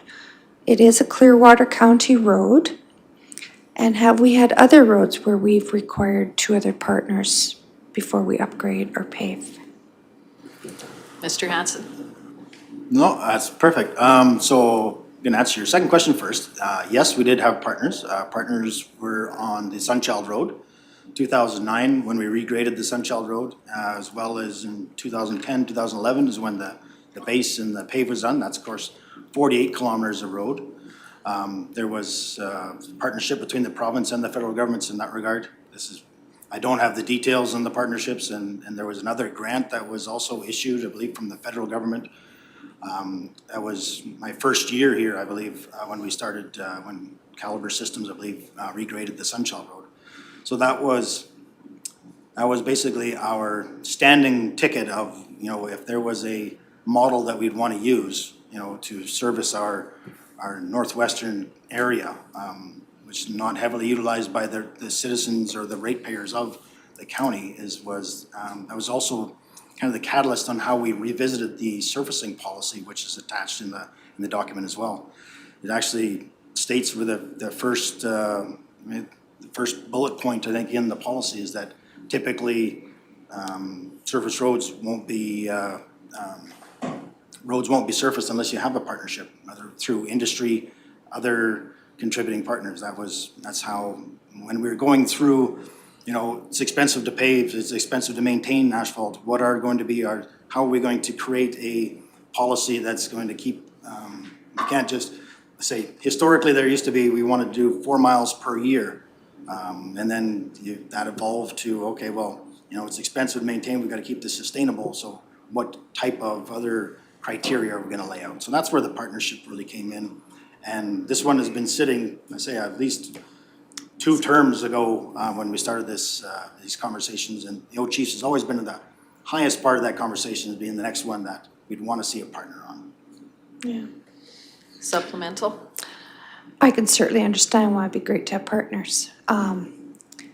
However, I think of the James River Road, the bridge. And we approached Montview County if they partner with us on replacing that bridge, because just as many of their residents use the bridge as ours. But the fact is, we own 100% of the bridge. And they denied our request. And I would think if another municipality approached us to do their road, we'd probably deny them as well.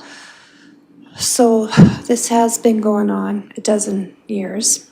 And I'm kind of wondering, I'm getting doubtful if we'll get any partners with the province and the feds. And one of the reasons being is because they have partnered on the Sunchild Road, which connects, the Sunchild First Nations, which is also connected to the Old Chiefs. So they've already partnered in that area. So I'm thinking there may be a likelihood they're not so apt to partner, especially after waiting over a dozen years here. So where my mind is going, it's our road. It's got the highest volume of traffic, or it did have.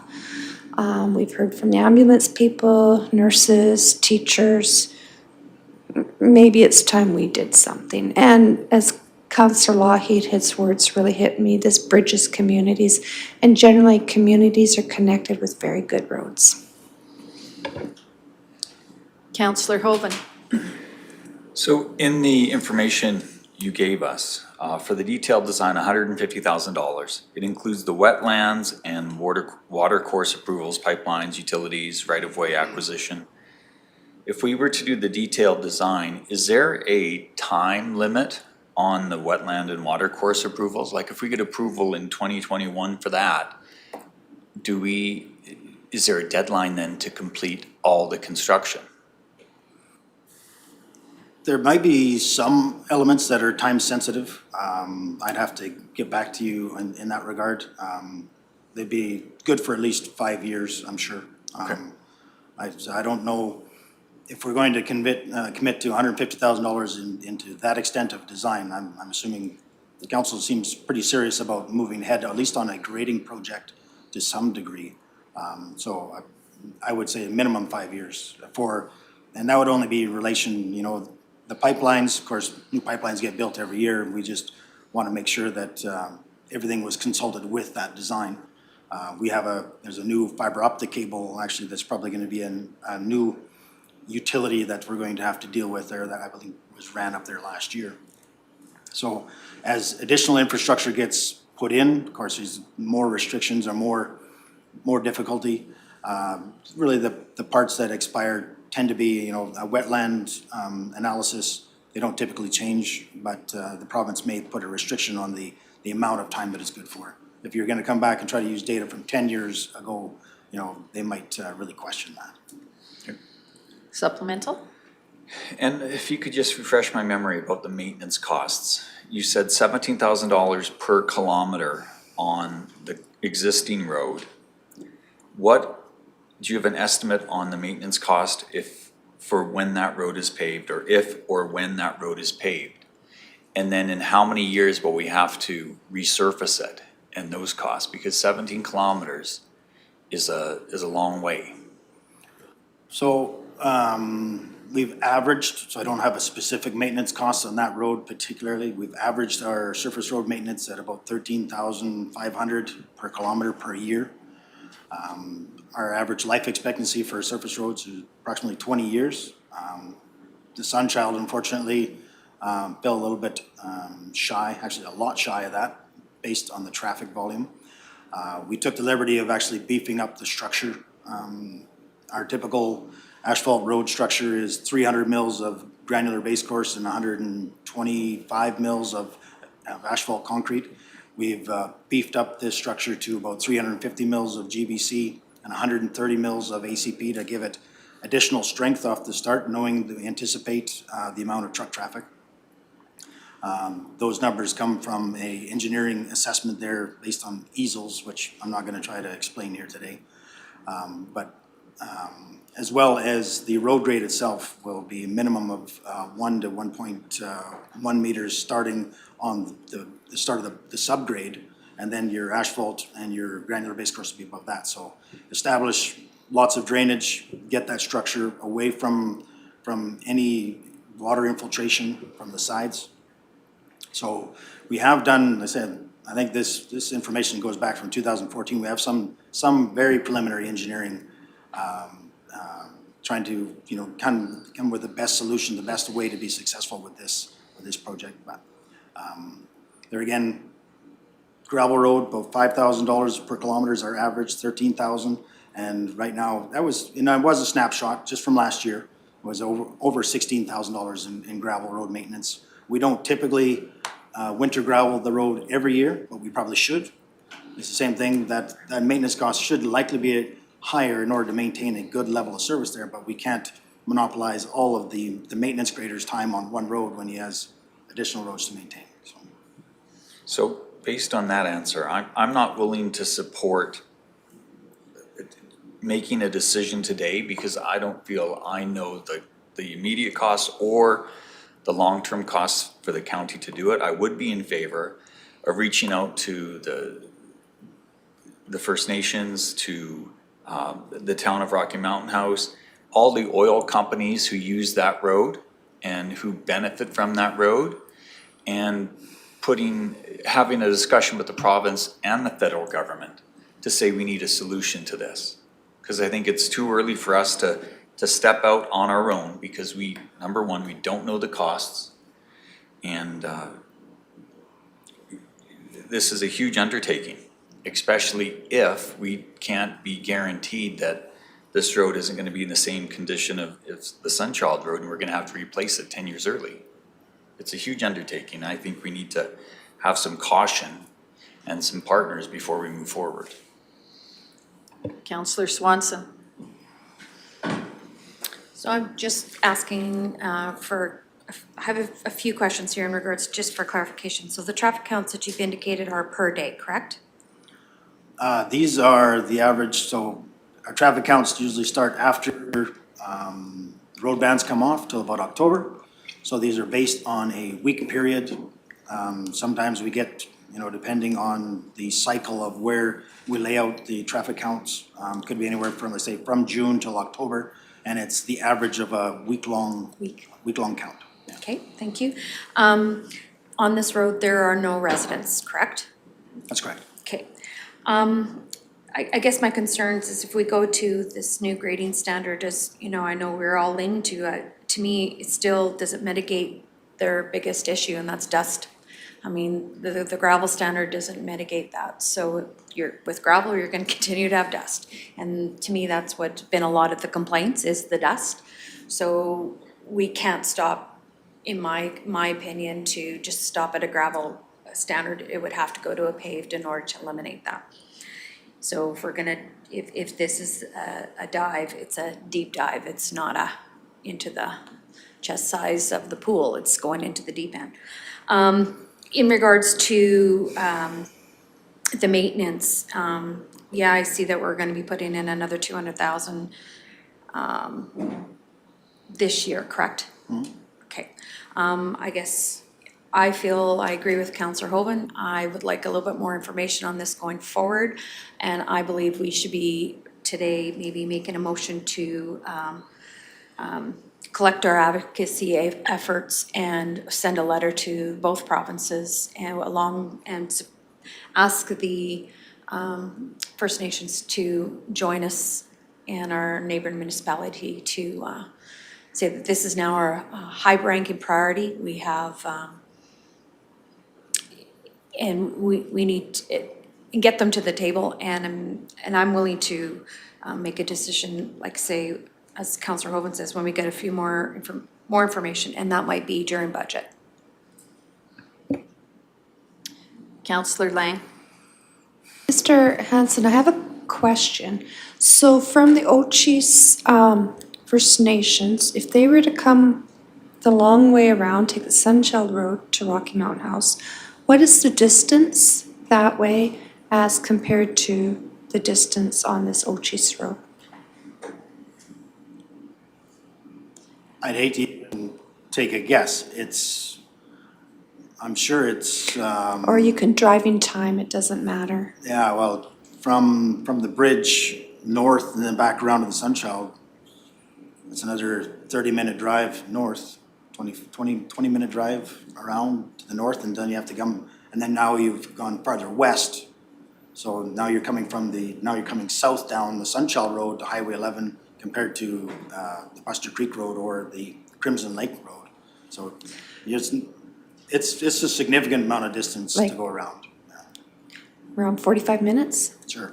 at least? Yeah, thank you. I know that while the Blue Bridge was being reassessed after its event, emergency services were making that extra drive to go up and around that longer way, and it added a significant amount of time to first responders going that longer distance because they couldn't use the bridge. So the bridge might be part of this conversation as well, for at least the First Nations as well. I think that they need to have that conversation because it's limiting their access and their ability to use that part of the road as well. Councillor Duncan.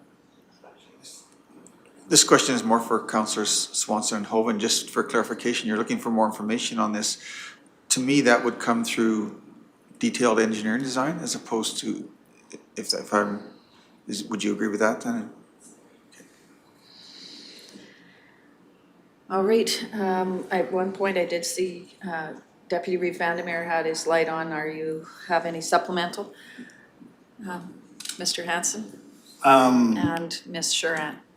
I wouldn't mind actually, so I want to be very clear with what I envision for a scope for the engineering compared to maybe Councillor Hoven, and I don't want to put any words in anybody's mouth, and Councillor Swanson have.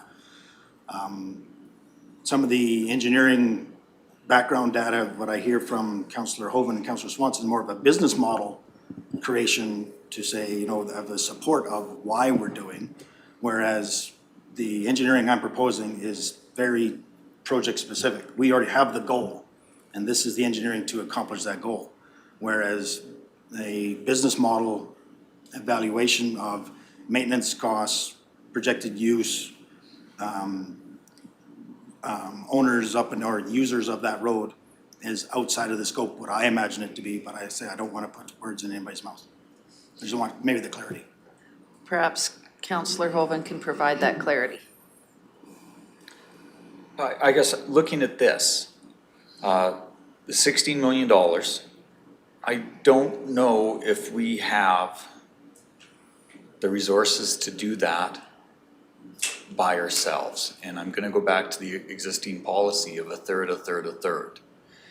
We have the money reserved for our third. I'm hesitant about us starting down this course without partners, and we're unable to move forward with our own resources without those partners. Someone brought up about redoing the road and turning it into just a regular gravel road, which might be better than the deteriorating road they have.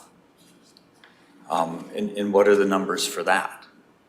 Right, when I talk about the engineering and not knowing all the costs, what's the comparison? Is it, if we can't afford to pave it all by ourselves, could we afford just to redo it and make it a more solid gravel road? That's the type of information I would like to see, because there is a problem, we do need a solution, but I think we need to know what are all the options and what are all the possibilities for partnership before we decide on one course of action. Does that clarify things? Yeah, I guess, and that's the first question there. So the engineering, so regardless of whether we decide to create a paved road or a better gravel road, the initial preliminary engineering and the grading will be the same.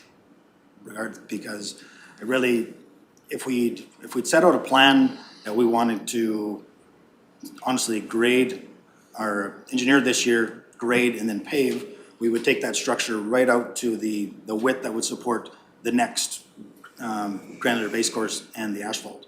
And if we plan on waiting for the paving for a partnership or then beyond, what we'd do is we'd still construct the base out to support a paved structure, but then we would basically tip in the structure at the top to make it narrower, easier to maintain for a longer period of time. Okay. So really it's the difference of, do we make the road like this and pave it the next year, or are we angle the shoulders in order to make a more maintainable gravel structure until that day is ready, but we would never want to come back and regrade the road again. And Go ahead, supplemental. the current paving policy that is on the books for this council is that we do not pave without partners, correct? Because That's that has not been rescinded. All right, so the current policy says typically that partnerships are required. Council, as you're aware, Timey Road, Spate Road, those are decisions of council to pave those roads. So Right. council has the authority to move forward on a project as they wish. Administratively, we always revert back to policy, coming to saying this is the policy direction we have, and unless council wants to revisit the policy, that's also another option as well. Right. Councillor Lang. Mr. Hanson, 2 questions. At one time, we were given a number of traffic counts that was considered the tipping point where paving made more sense than gravel. So if you can remind us of what that number is. I'll let you answer that, then I have another question. So this comes right out of Alberta Transportation's design guidelines. It's about 350 vehicles a day is the tipping point from a gravel road maintenance to a surface road maintenance. As we can see, our historical traffic down counts have been quite higher than 350 over the last couple of years. It's been, well, we're sitting about 370 last year. And our maintenance costs, as a snapshot from last year, also kind of proves that through at that point as well. It's $16,000 per kilometer versus what we believe is about $13,000 per kilometer for a surface road, taking into account that asphalt overlay after 20 years. So, so as a rule of thumb, 350 vehicles a day. That's, again, goes back to that provincial standard. But as you start getting up into the high 200s, it really becomes a quality of life conversation when you have 280 vehicles a day going up and down your gravel road. The quality of life of the residents in that road and the traveling public gets quite poor. Thank you. So the second question, Councillor Swanson brought it up. One of the main problems on that road is the dust. And like I say, I've had emails from individuals where they've had to pull over and let the dust settle before they could continue on. If we went with a gravel road, do we have access or to cleaner gravel? I know it might be more expensive, but it might be worth it. To get gravel that's dust-free, is that possible? Because it seems like some gravel roads are more, No, it's not. dustier than others. No? Honestly, you need to have the binding agents in the gravel, which is your sands and your fines, otherwise it just turns into marbles. If you put straight, clean rock on top of your road, that it would all blow off and there would be nothing, you'd be driving back on clay again. And it certainly doesn't make it any less dusty, unfortunately. That's not the answer I wanted. I know it is, and I apologize.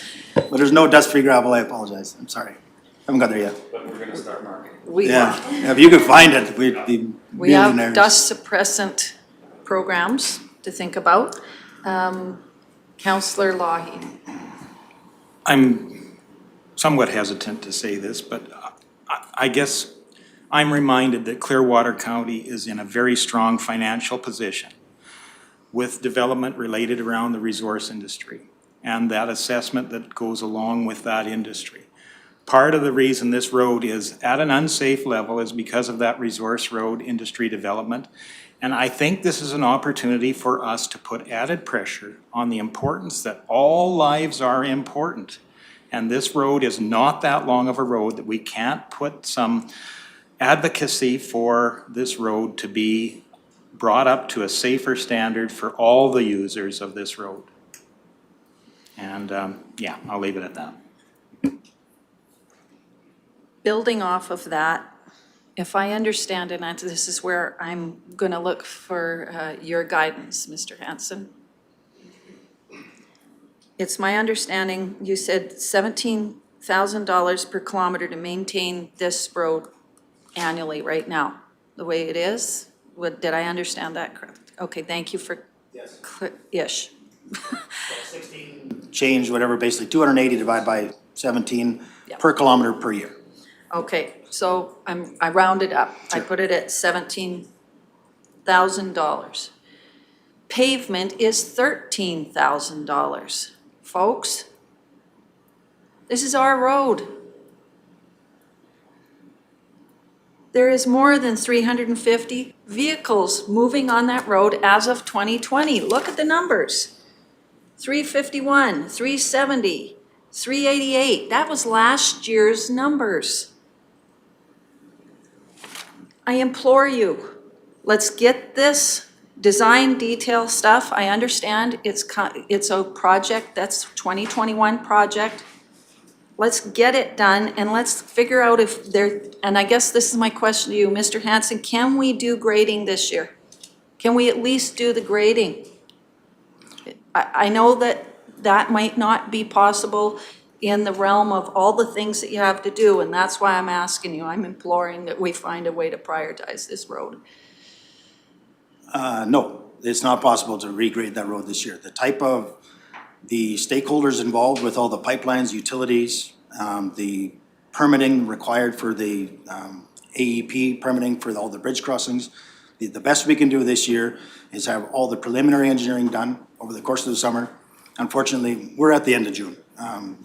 The window is closed for new, larger projects. It would be actually just physically impossible. It's not even, money's not even the object, it would just be the permitting time that's required. You couldn't leverage enough to get it off the ground. The best we could do is be tender ready to go construction next year. And thank you for that candor and that level of honesty with a group that is grappling with community safety. That we just don't have a way to make it any faster than what you're currently projecting on paper for us for that part. So that gives us opportunity to really grind those advocacy gears and get at it. Ms. Sharon, you've been incredibly patient. That's fine. I just wanted to discuss the funding models, just add a little more detail to what Mr. Hanson was talking about. So the Sunchild Road was a funding model that was supported by provincial and federal grants. The federal grant was a grant program that was in place that was applied for phase 3 of that rebuild and pave. The provincial portion was just a lobbying effort. There was no grant program in place for that. It was a lobby effort from Clearwater County and the reserve that put those monies on the table. It was just a letter stating that the province would fund a portion of that road to 1/3 to a maximum of $10 million.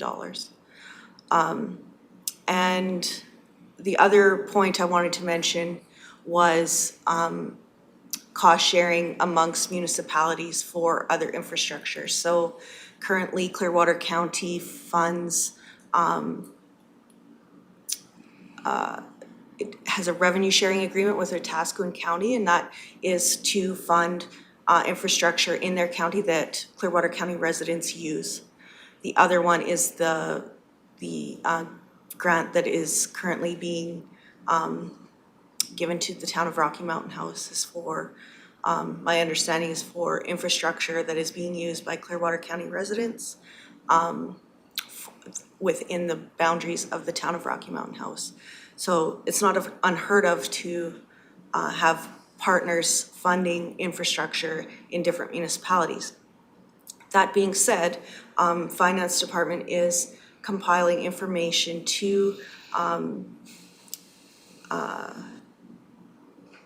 kind of explore with council the beginnings of the community purse, what that means, why we have a community purse, what things should be funded through a community purse, and how the community purse has evolved from the time that it started till today and moving forward into the future. So I think it's a complex issue for not only councils, but residents and ratepayers who are not residents that contribute to the community purse. So yeah, that's all I have to say. Thank you for that. I see Mr. Magnus, you've arrived to Yes. help us with our discussion.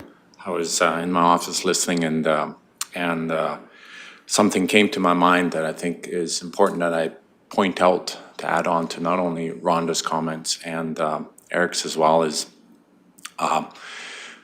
as I've pointed out to council on a number of occasions, the magic number for in terms of asphalt and the maintenance of asphalt surfaces is 23 kilometers when we start to look at maintenance items, operational. When I say 23 kilometers, that's when we need another plow truck. Okay, that's 2 more operators, so 2 more full-time people coming on, additional personnel for crack sealing, maintenance, and so on. So there are long-term implications as well, and I'm not taking away from the fact that you know, to keep a very safe road and wanting to move forward with putting asphalt on this road. But I felt it was prudent of me to point this out to you, that long-term, there are operational aspects associated with maintaining this. Myself, along with my team, we continue to look at efficiencies and what we can potentially do to look at other alternatives beyond bringing on another plow truck.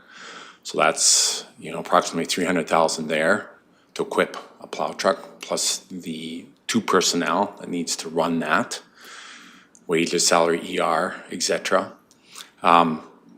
We're very close right now with the paving program we have. Once we've done Spate and once we do Listville East, you're potentially looking at 1 right there, plow truck.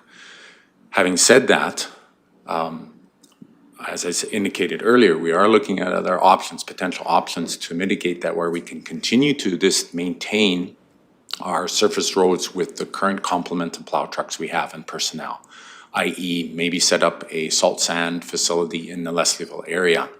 Okay, that could be an option.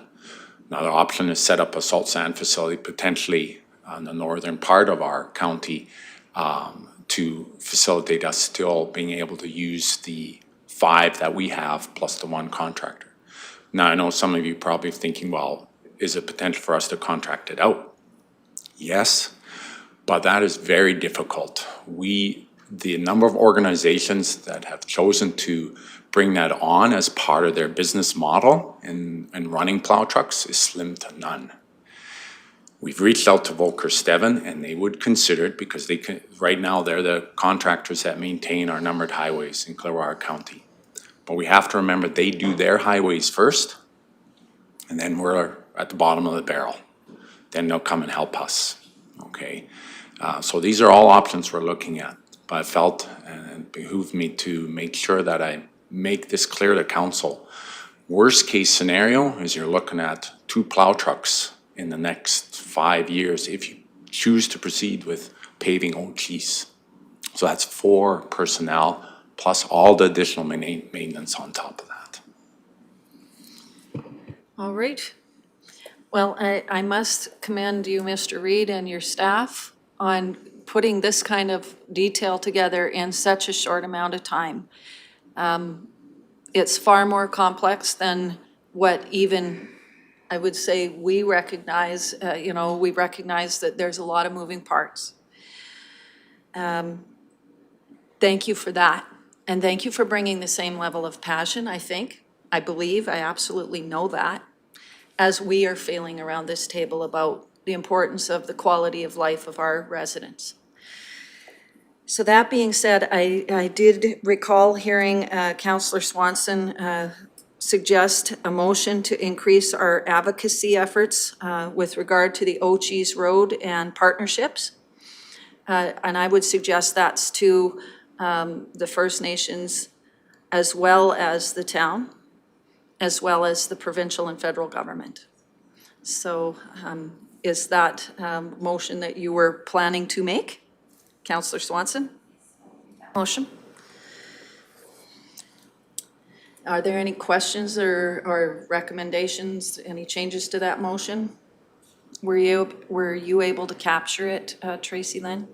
All right, thank you. Those in favor? That is carried 7-0.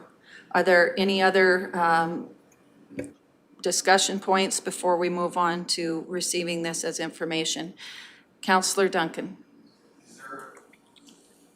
Sorry, is there a need to reallocate funds to cover the costs, the extra 200,000 or more that we're putting into the maintenance of the Chiese Road this year? Do we need to move funds? Is it in your budget to provide for that?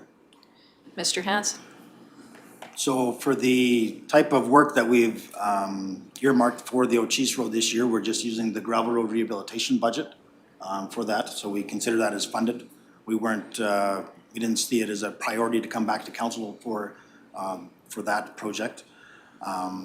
If council wanted to move forward with the engineering this year, and the engineering needs to be done a year in advance. Let me be perfectly clear that those assessments need to be done during the growing season. So if council wanted to move ahead and have the assessments done and the preliminary engineering done, we'd need a motion of reallocation for funding for that. But as for the $200,000, we're just utilizing our gravel road rehabilitation dollars in that regard. Okay. Just one last question, and the numbers here should be pretty good for this year at least, right? We're like in terms of what the actual costs are, the cost. This is a pretty up-to-date estimate, what you provided us. Yes, it's not an old estimate. Yeah, I had our engineer. They said we've had done a unit price analysis on that road before. I got him to update those numbers, so it's fairly accurate. Okay, so I'm good with these numbers then that are here. So thank you. So what I'm hearing is that we wouldn't have any detailed design unless we make a motion today. Well, in the next little bit, you would need as much time as possible to get that done if we wanted it done this year, to get the detailed design. Mr. Reid. Oh, I'll speak to that, yes. If council wanted to move forward with having those engineering assessments completed in 2021, I would request a motion to reallocate the $150,000 from the Resource Road Reserve to Public Works for that work. I believe we're gonna need this if we're gonna have a very candid and frank discussion with regard to budget. If we're reallocating the importance of this road, we need this information sooner rather than later. Councillor Hoven. What is the current balance of the Resource Road Reserve? 5 million. 5 million, okay, thank you. Councillor Duncan.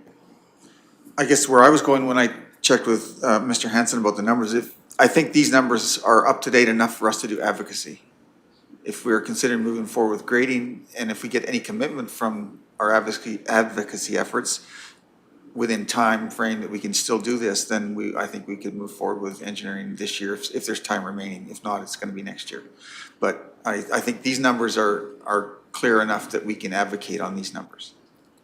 Yes, and what I'm suggesting is we might as well move ahead with the design engineer, detailed design in 2021 and fund it.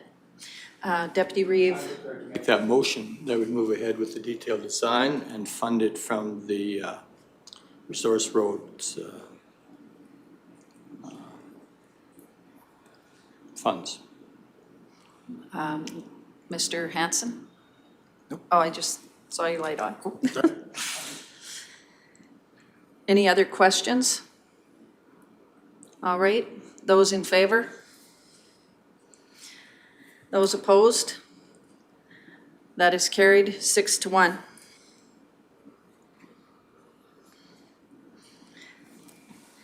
All right, the last is that council receives the Chiese grading base pave project update as information as presented. Thank you again to staff. I know it's been a lot in a very short amount of time. Who would like to? Councillor Lang? Those in favor? That is carried 7-0. That brings us up to reports. Did we want to wait till after the lunch break for that, or have we? Or would? Oh, we've got 8.2, don't we? I apologize. 8.1. I'm just watching the clock, and I never want to get between folks and their lunch. All right, 8.1.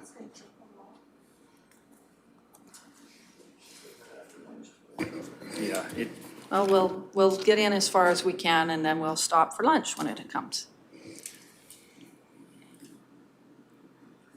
Mr. Reid. Thank you, Reeve Laird and Council. So yes, before you, you have the response from administration on the June 8th, 2021 notice of motion for engineering design for fiber to the premises for rural subdivisions, procurement of materials and installation schedule.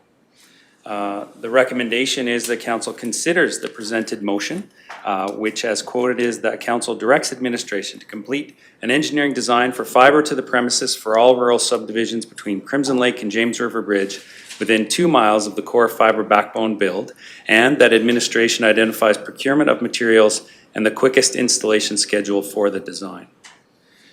The background, as you will remember, at June 8th, Councillor Vandermeer gave notice of motion for council to make this motion, or rather to direct administration to do this work. And given the time and resources available, this is what we were able to compile.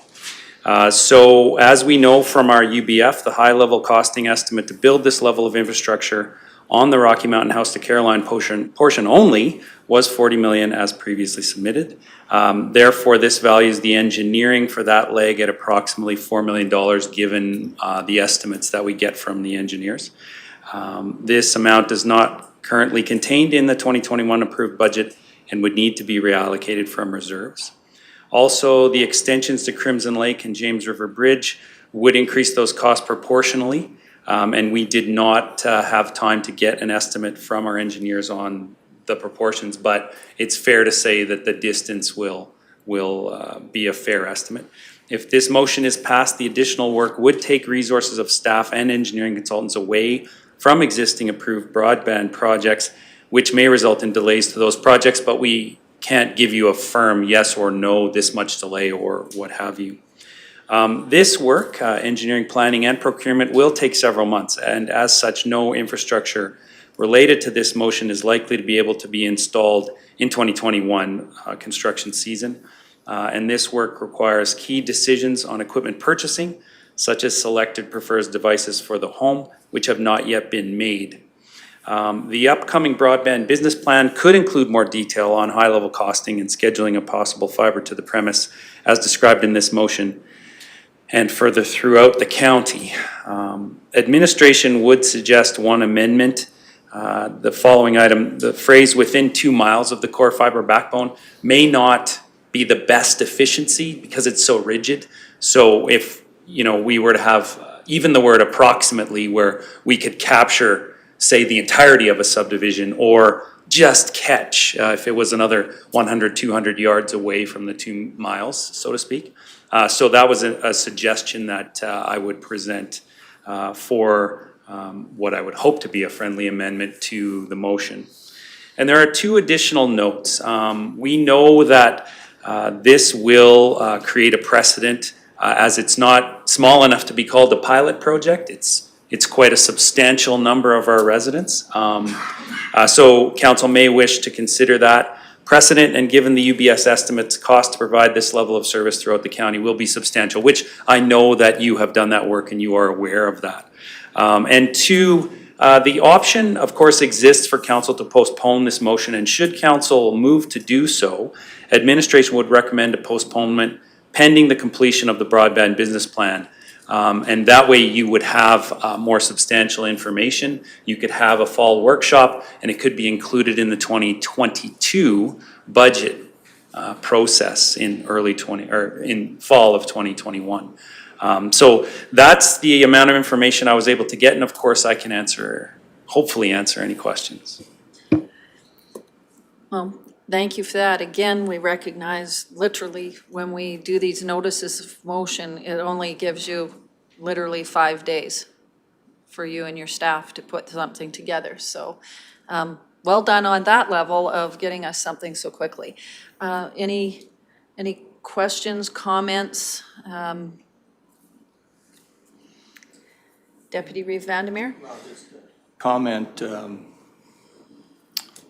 certainly the word approximate 2 miles was implied in the get-go, so that's certainly a friendly amendment. That was the intent to go approximately that distance. And the cost estimate is certainly not something that I had anticipated.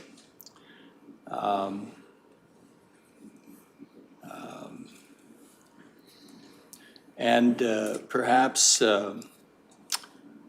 you know, what I was looking for was something that we could do in a truly demonstration fashion along this route. And in some previous motions, going back perhaps to December, and I don't even have the notes here to compare, but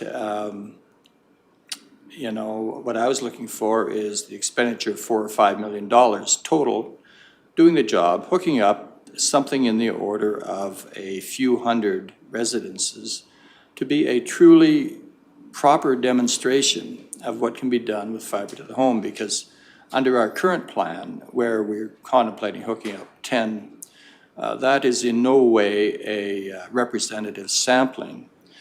You have no economies of scale involved, no efficiencies to be achieved, and no ability to average the costs, as it were, so that you have something that is able to be projected through a much larger portion of the county. The other thing I'll point out is that fiber to the home is an essential item. We had a good discussion yesterday with the RMA representatives, and it should be clear that without municipal involvement and advocacy to work with the province and the federal government, rural Alberta will not be properly served, ever. This is essential. It's being advocated for at this point in time, and I think we need to get on that trajectory so that we get the job done, because the trajectory we're now on is, in my view, inadequate. Maybe there's some other comments. Recognizing that we do have lunch here, this might be a good opportunity. I know that we need to, you know, have more thorough and fulsome discussion on this, but I think this would be a good opportunity to take a break for lunch. I usually dictate the half hour. Would you like more time? Half an hour sounds good. So we'll plan to come back at 12:35. All right.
All right, it is 12:40 and we're returning from a slightly longer lunch. We took an extra 5 minutes on such a lovely day. So we're just going to continue on, excuse me, with item 8.1. As I recall, we were just starting to discuss Councillor Vandermeer's notice of motion. And as I recall, Councillor Lang, you had indicated you might have something that you would like to comment on. Yeah, thank you. So I have a couple questions, and I'll start with the first question. I was reading in here that $40 million was previously submitted in the county's UBF application. Where did this $40 million come from? Who came up with that figure? Mr. Higgin? Thank you, Reeve Laird. Councillor Lang, council will recall there was a motion previously this year for administration to have the UBF applications filled out. Yep. On the assumption of a full fiber to the home deployment. And so we engaged our consultants, IBI Engineering, to complete those applications for us, and they did the very high level conceptual design. And I believe the total projected cost, including fiber to the home, was in the neighborhood of 45 million. The core backbone portion of that was roughly 5 million. So that's where we're showing the differential being an additional $40 million to accomplish the fiber to the home component. Okay, so to clarify this, fiber to the home, was that all of Clearwater County, or was that sort of along the core backbone area that Councillor Vandermeer put forward from, I guess, Crimson Lake to James River? Thank you for the opportunity to clarify. This was for phase 2 of the project. This was before Councillor Vandermeer's notice of motion that involved Crimson Lake and involved down to the James River Bridge. So we're looking strictly at phase 2, and that's the cost between Rocky Mountain House and Caroline. So as noted in this item, to add the Crimson Lake portion on there and the distance down to the James River Bridge would be additional costs over and above this yet. So the 40 million was only phase 2 to do fiber to the home. Okay. Thank you for the answer, because I when I was reading this, I thought, oh my goodness, this is a lot more than what I had anticipated, and I think Deputy Reeve Vandermeer made that same comment. So I also noticed that the engineering was 4 million, so 10% of the 40 million. So that kind of piqued my interest. So actually I gave a call to a couple companies in central Alberta to find out what their engineering costs were and if it was generally 10% of their project. I found out more than actually what I was looking for. The first company, they had 2 projects, and the one project, they everything included, engineering, fiber to the home, 75 kilometers, it cost them 2.6 million. And their second project they did was 100 kilometers, and it cost them 4.5 million, and everything was included. So I did some math on our approximate kilometers that we had, and I came up with our core backbone and the 2 miles on either side and the approximate number of township roads, and I came up with almost 300 kilometers. And so I multiplied that by the $53 per meter that we used to Farrier, and I came up with 13.1 million, which is a far cry from the 40 million. And anyways, and I did some math and comparing us to them, and we're like, gosh, 8 times more expensive, so anyways, I just feel like it's incumbent to me to share that these were my findings, that these other companies, and there was 2 of them I checked with, and they're very similar. Both of them were able to do it. One was right around the $20 per meter to lay the fiber to the home. The other one was just slightly under. And so I cannot support this motion based on these numbers because I'm concerned, and that's why I was questioning where these numbers came from, because I am actually beginning to wonder if they're valid numbers. So that's where I'm at. Thank you. Sorry, that's all I've got to say. Thank you for that. I'm going to go to CAO Reid, and I remind council, these are very high-level, 5-day put-together information. So, Mr. Reid. Thank you, Reeve Laird, and that is true. These are, estimates at a high level. But I also, given the immersion that I've had into this project, I will guarantee that it is important to remind council to compare apples to apples.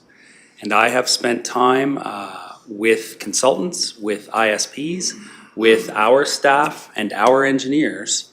And you mentioned, you said it's important to bring this up, and I agree totally.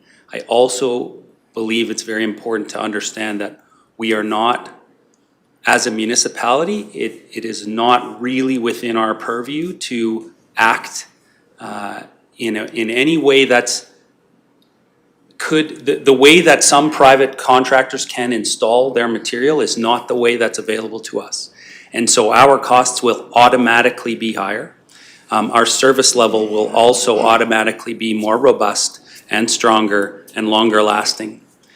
So the apples to apples comparison, I cannot give you that today, right? Because I don't have the details of what you're bringing forward. But regardless of whether or not our estimates are 90% accurate or 10% accurate, today is the day where you decide what path you want to take.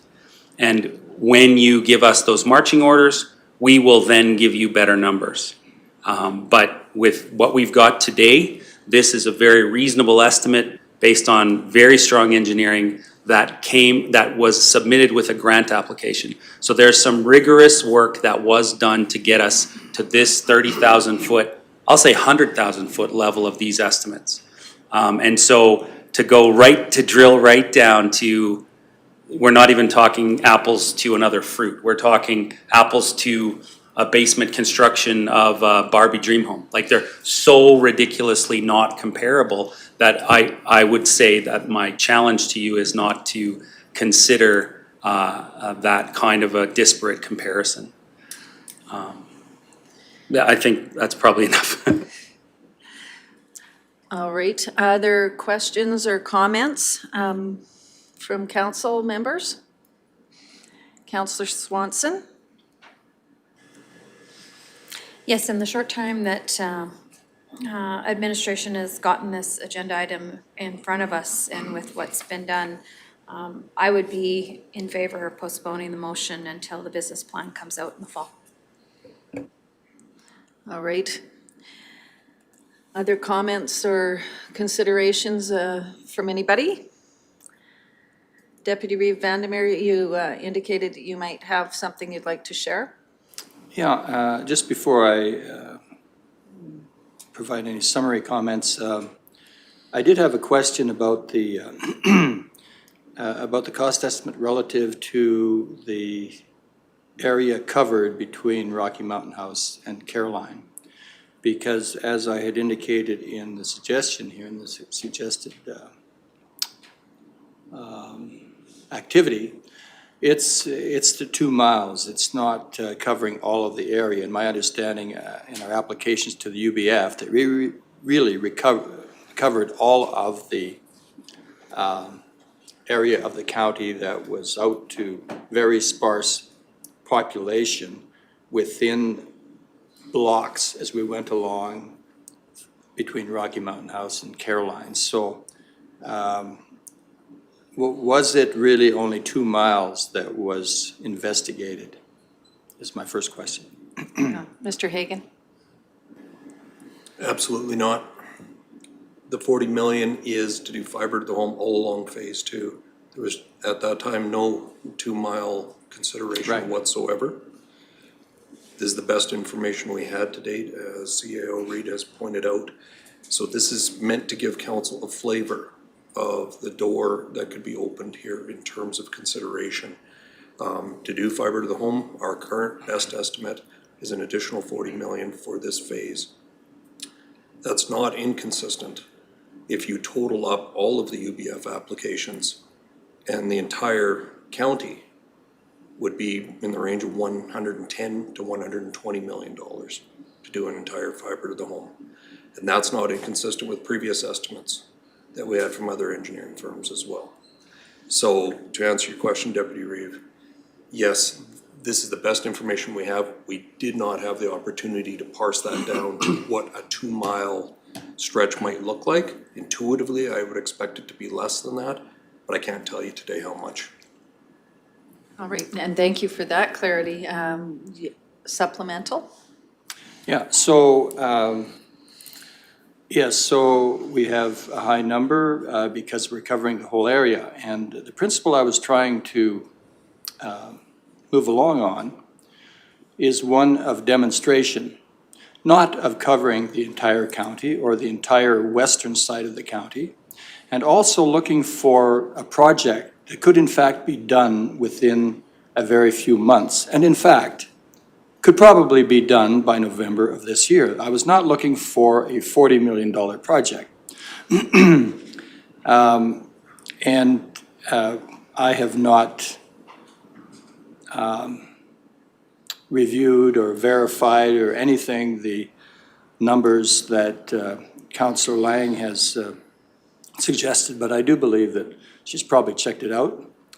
But I've also checked out, as I mentioned yesterday in other discussion, what Red Deer County is doing on their run. They're doing a couple of runs, maybe similar distances or a little less than these that are being done in some other county that were mentioned.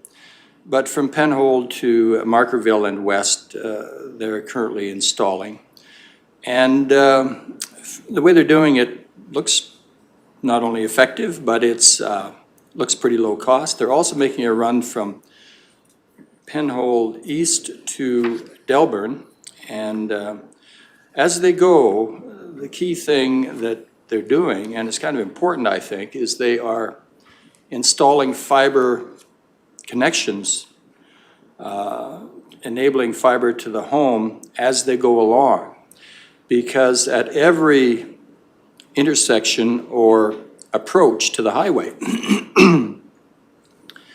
and any major approach to the highway, they will of course use a boring machine, and that boring machine will put in the main line conduit plus a couple of smaller conduits that would enable the feeder lines or the connections to the residents or the properties nearby, so that they don't have to come back at a later date and rebore that particular intersection. And the way I believe we're headed with our current plan is to go essentially a full bore, you might say, with just the main line and forget about the later feeder lines that will be required. I do believe that that approach will wind up costing our system significantly more money, and we need to take a hard look at that, what we can do in terms of installing the feeder lines. But the other thing, in a generic sense, I mentioned the importance of doing a demonstration project. We have these numerous applications before the Universal Broadband Fund. And we also have the RMA advocating heavily. We have CAPE advocating heavily. And some municipalities in our neighborhood picking up grants. It's important that individual municipalities and together that we have demonstration projects. The money, the infrastructure spending money is there, but we have to demonstrate commitment if we're going to succeed in this. So I think there's an ideal opportunity here to add on to our existing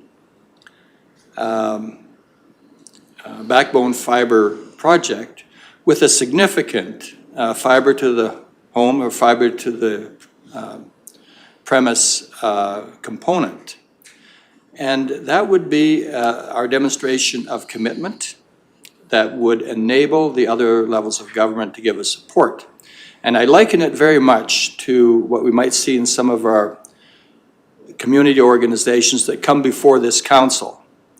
And I'll give you the example of the pump track from Nordegg, where the community went out, they put together a design, they put together the labor, they had commitments, they raised money, they put together an application for grant funding from the provincial government, and came to us as the municipality and said, we need your help and support to make this happen.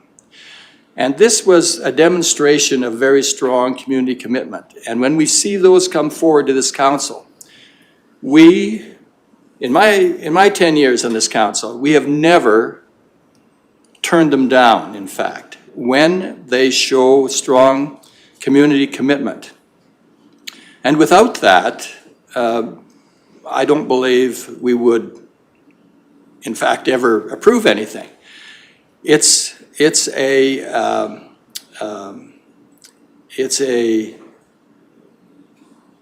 bet that it's going to survive and prosper because of community commitment. And that's what we need to do as a municipality here, to demonstrate what fiber to the premise looks like in a reasonably sizable, doesn't have to be 40 million. In no way was I contemplating that. But I think it needs to be in the order of 4 million. A 4 million project, and there are areas of the county, and I've mentioned them within the total length of this, that would be more important than others. And as mentioned in our discussions with RMA yesterday, you don't want to see the very best small pockets of customers picked off by an independent when what you need is a general business plan, which we have a general high-level design already, done a couple of times, in fact. We have a general high-level design.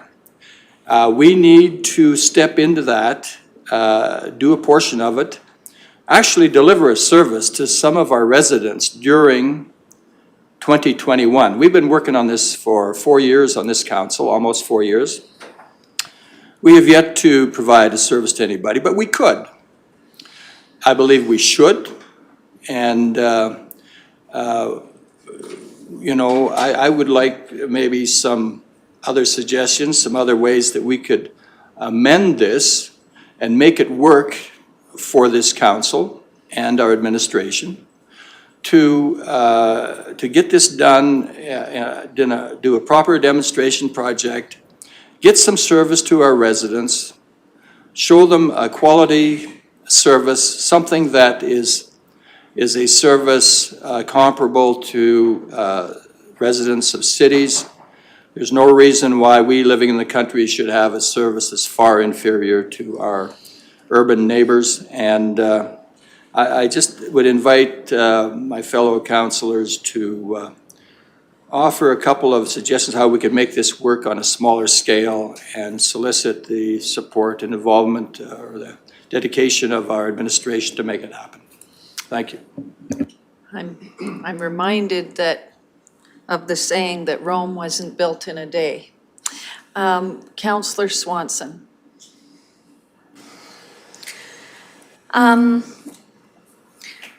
I guess for me, I had a different interpretation of our conversation with RMA yesterday in regards to the broadband project, and that was they were willing to, they were advocating, yes, for higher quality, better service broadband, but it was not a specific technology. So My conversations with the president and the directors of District 2 was, technology is jumping leaps and bounds, and if we set our hopes on one type of system, we could be left behind on other devices, and maybe some that are more efficient coming down the road. So for me, yes, if we want quality, we can't have it at the expense of being cheaper. But if we have to also think about growth, so we have to have a system that is gonna, if we're gonna, and I totally agree with the core backbone plan. To me, that is the future for the next 50 years, 60 years. That core backbone is not a waste. But everything off that, it has to be strategic and going forward. And we have residences that are already on Starlink and other stuff and are not having issues with their quality and their speeds. So, and who knows what the next technologies are going to be coming out in the next 5 to 10 years.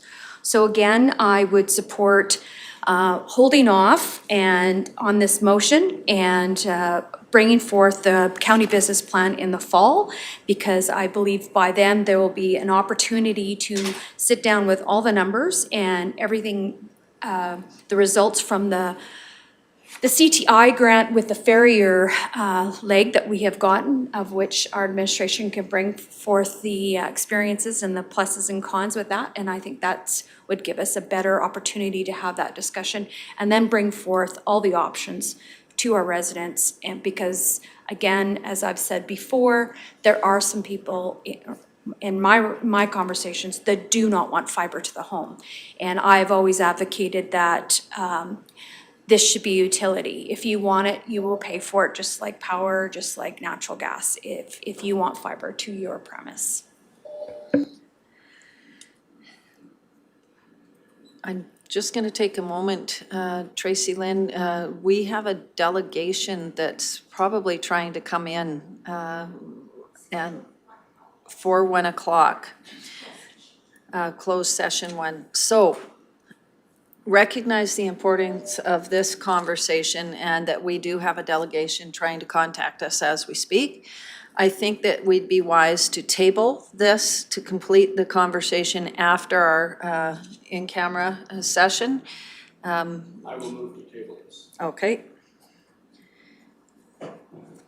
Those in favor? That is carried 7-0. All right. So before we go into the in-camera session, we need to have a motion that authorizes, now I'm hoping I don't butcher this, perhaps I could have staff walk us through who all's going to be contacting us.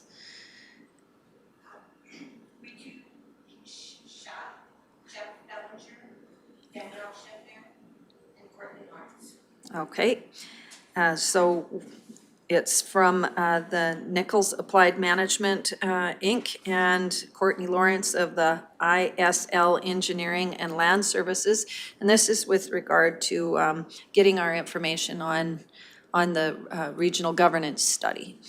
So looking for that motion for them to come in electronically.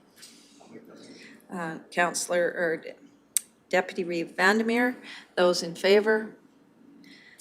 That is carried 7-0. Now we'll look for a motion to go in camera. Sorry, thank you. That is from Councillor Duncan. Those in favor? That is carried 7-0.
Okay, we're back from our closed session item. It is 2:35, and we're going to be resuming a discussion on item 8.1 that has been tabled, so we need to lift it from the table. So we need a motion to lift it from the table.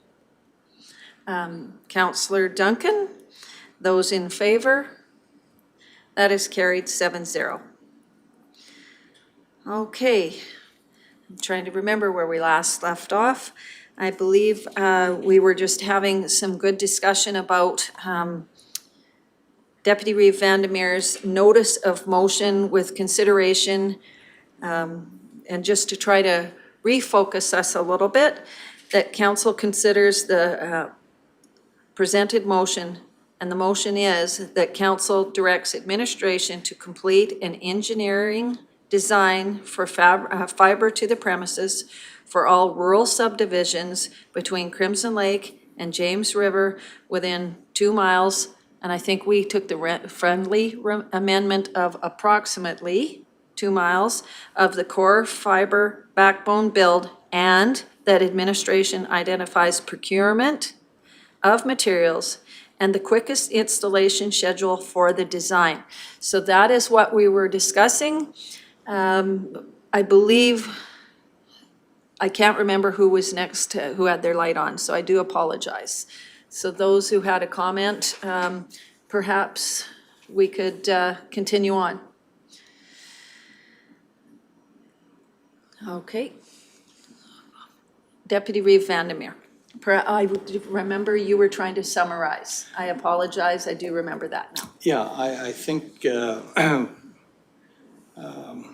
yeah, we received some information, and to summarize, I would have to say that the materials, and I recognize that the time that was available to put together a response to this was very short, something in the order of 5 days. So it was a very short period of time. But the materials that were provided back did not address the project as I had intended it to be described.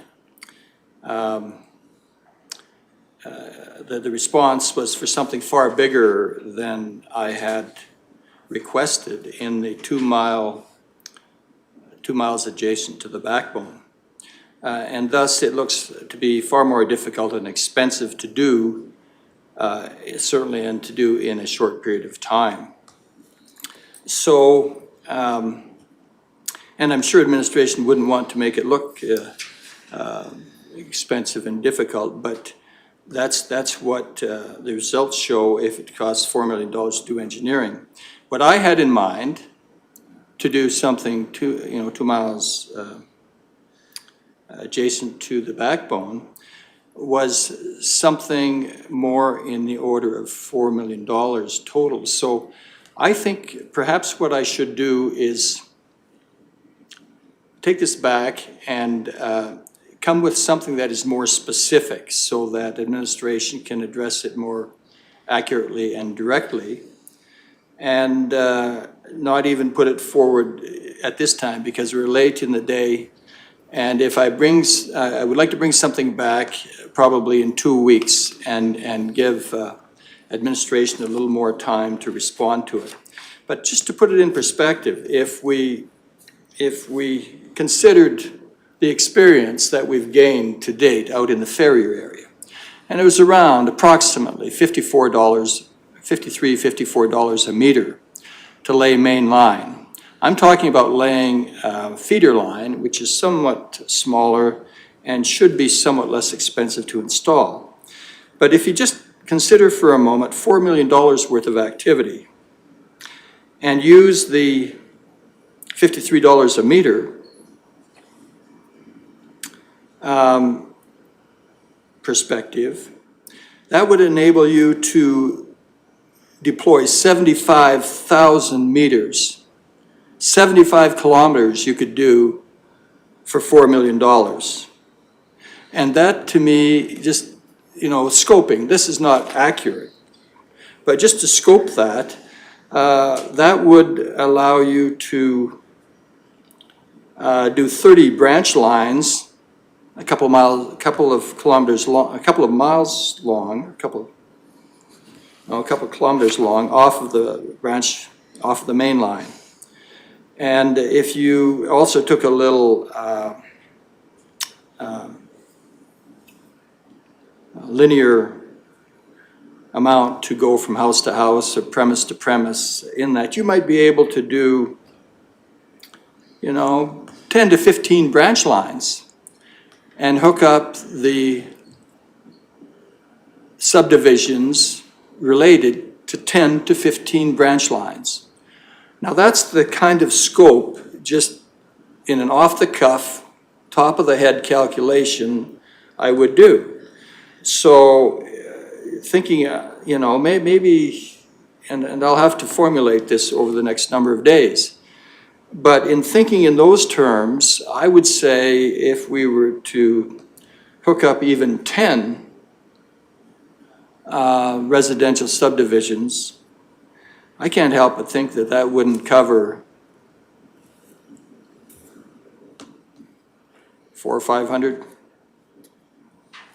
300 to 500 installations. So let me go away, contemplate this, provide a little more clarity and definition so it's easier for administration to respond to that. So I would just table this completely at this point in time is my recommendation until I come back.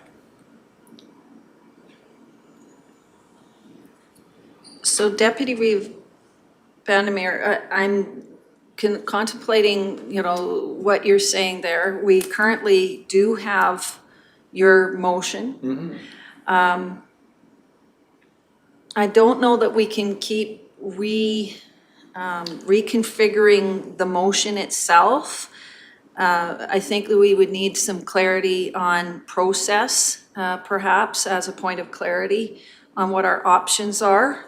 For that, I'm not sure that we can simply take a motion that's already being discussed and reconfigure it in that fashion. I would need some guidance on that. I don't believe that that's that easily done. I will also remind you, as part of the report, what I'm hearing our staff tell us is that it would take them several months just to get procurement of the product and the engineering and planning just to do any of this. We are in a construction season. I am concerned. I will tell you flatly, I understand the value and the need to provide service to our people, to the residents of this county. And I feel that desire from our entire council. We wouldn't have embarked on this if we didn't know and deeply understand and agree that we need better service. And I sense that you're endeavoring to solve this service answer.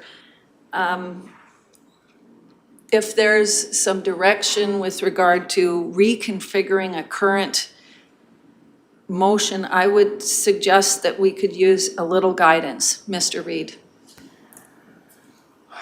Well, so one option you do have is by unanimous consent, you can withdraw a motion that is on the table. So if you're all in agreement to withdraw this motion, you could do that. Motions, you do have rules on how many amendments you can do. Actually, right now, I believe it's only one, and then one amendment to the amendment.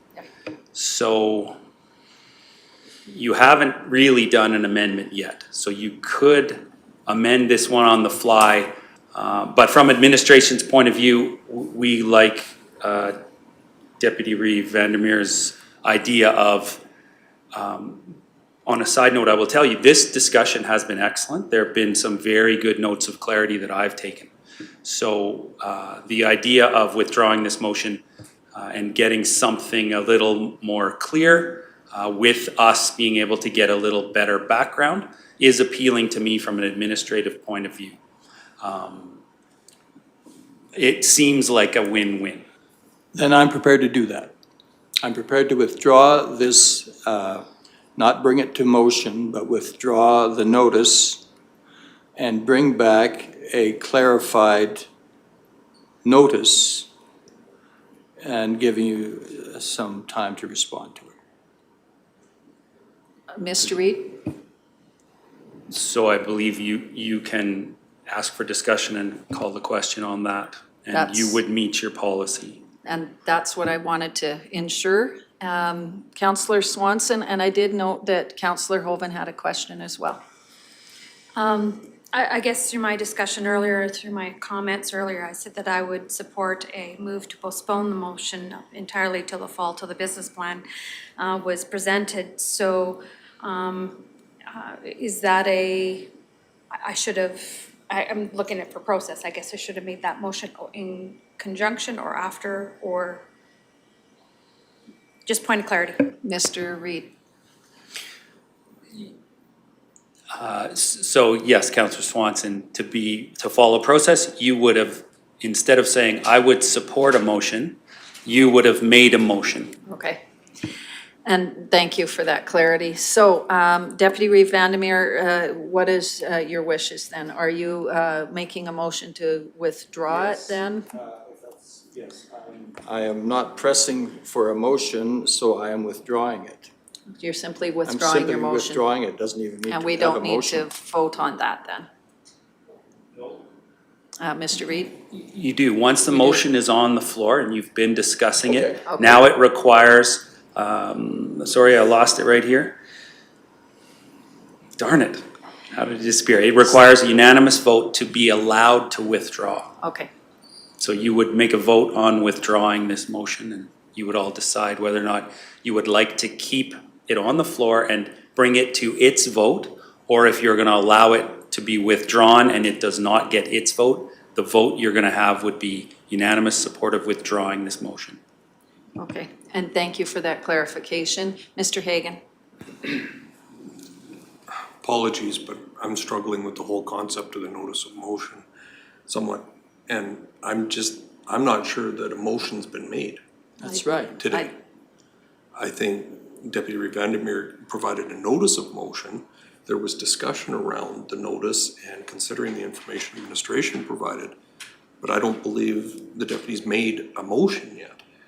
So can he not withdraw his notice of motion and consider a future one? And that's where I was stuck. That's where I was headed, absolutely.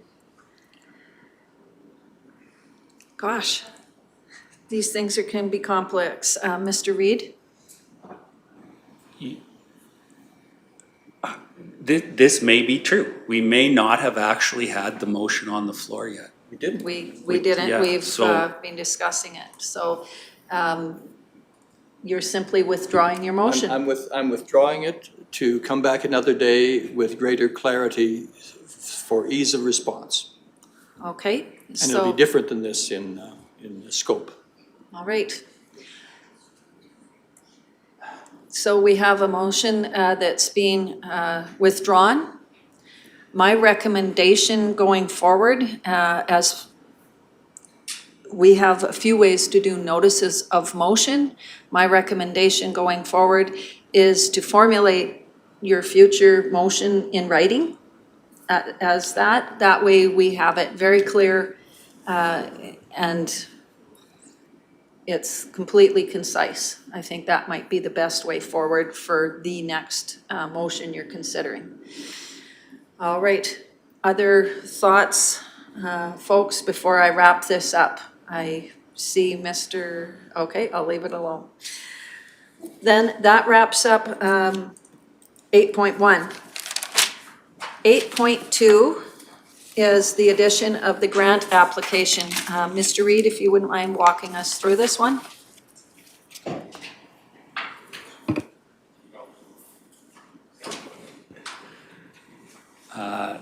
Thank you, Reeve Laird and Council.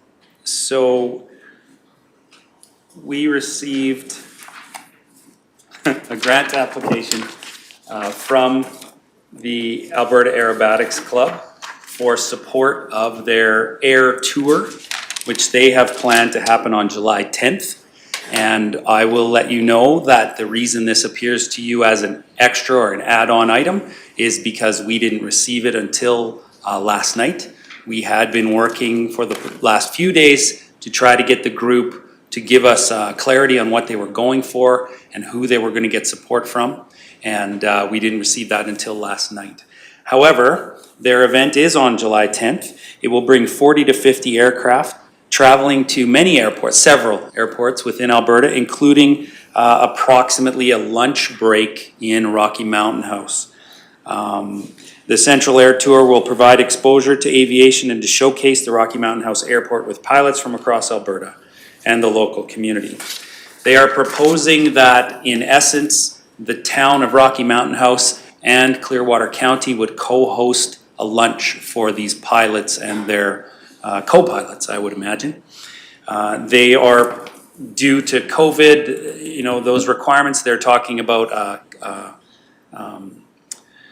catered, separated meals so that there would be COVID precautions allowed. There's plenty of space out there for spacing during again, COVID precautions. And so they have submitted the total budget of $4,250, and they have indicated that they would love to see the town and the county split that 50-50. Our grant is typically for events around 1,500, or 1,500 is the typical number. You will see in the grant fine print that it usually only goes up to 2,000. Of course, council has latitude with whatever amount you would wish and whatever conditions you would put on, you know, co-sponsoring or what have you.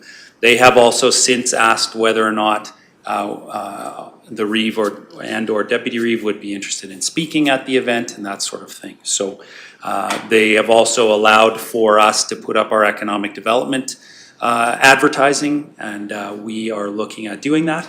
But really, the motion, since you've already allowed this onto your table, all we would need is a motion for support in a dollar amount. The recommendation from administration would be, honestly, my recommendation would be $2,000. And I would also suggest that the council contemplate pending support of Rocky Mountain House, our other airport partner. And that's, I'm open for questions. All right. That seems like a very reasonable way to move forward, given that it is in relation to item number, or point number 3 of our policy. It falls in line. Other thoughts or comments? Councillor Duncan. Other than potentially, I guess, a speaking program, there's no other airplane type activities associated with this? They're just arriving, having lunch here and moving on? That is correct as far as we understand, yes. They have not asked or indicated that there would be anything other than that. Okay. And other question or comment is that typically we do support the air show every 2 years. There has not been one for, I can't remember when the last one was supposed to happen. I think it was last fall or. Last year or something. Anyway, they're, 2018 was the last one, or, okay. And they're usually every 2 years is what they plan them. So anyway, and this is an airport type activity that we have not supported anything there in a couple of years. So I think there is some room here. I'm not sure what I want the dollar amount to be in. Okay, Councillor Lang. I think the recommendation from our CAO is appropriate, the $2,000, and pending matching support from the town of Rocky Mountain House. And I'll make that motion. All right. Any other thoughts or comments? Mr. Hagan. Just going to suggest consideration of where the funding comes from for this, and perhaps council or Councillor Lang would like to add to her motion a budget transfer from contingency, probably to agriculture and community services, I would think, to cover this. Yeah, I'll add that to the motion. Thank you.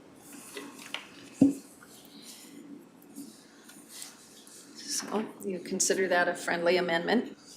Okay. It's one. Other comments, Councillor Lang? Nope. Okay. Any other questions or comments? Seeing none, those in favor? That is carried 7-0. Okay, that brings us to reports. CAO report. Mr. Reid.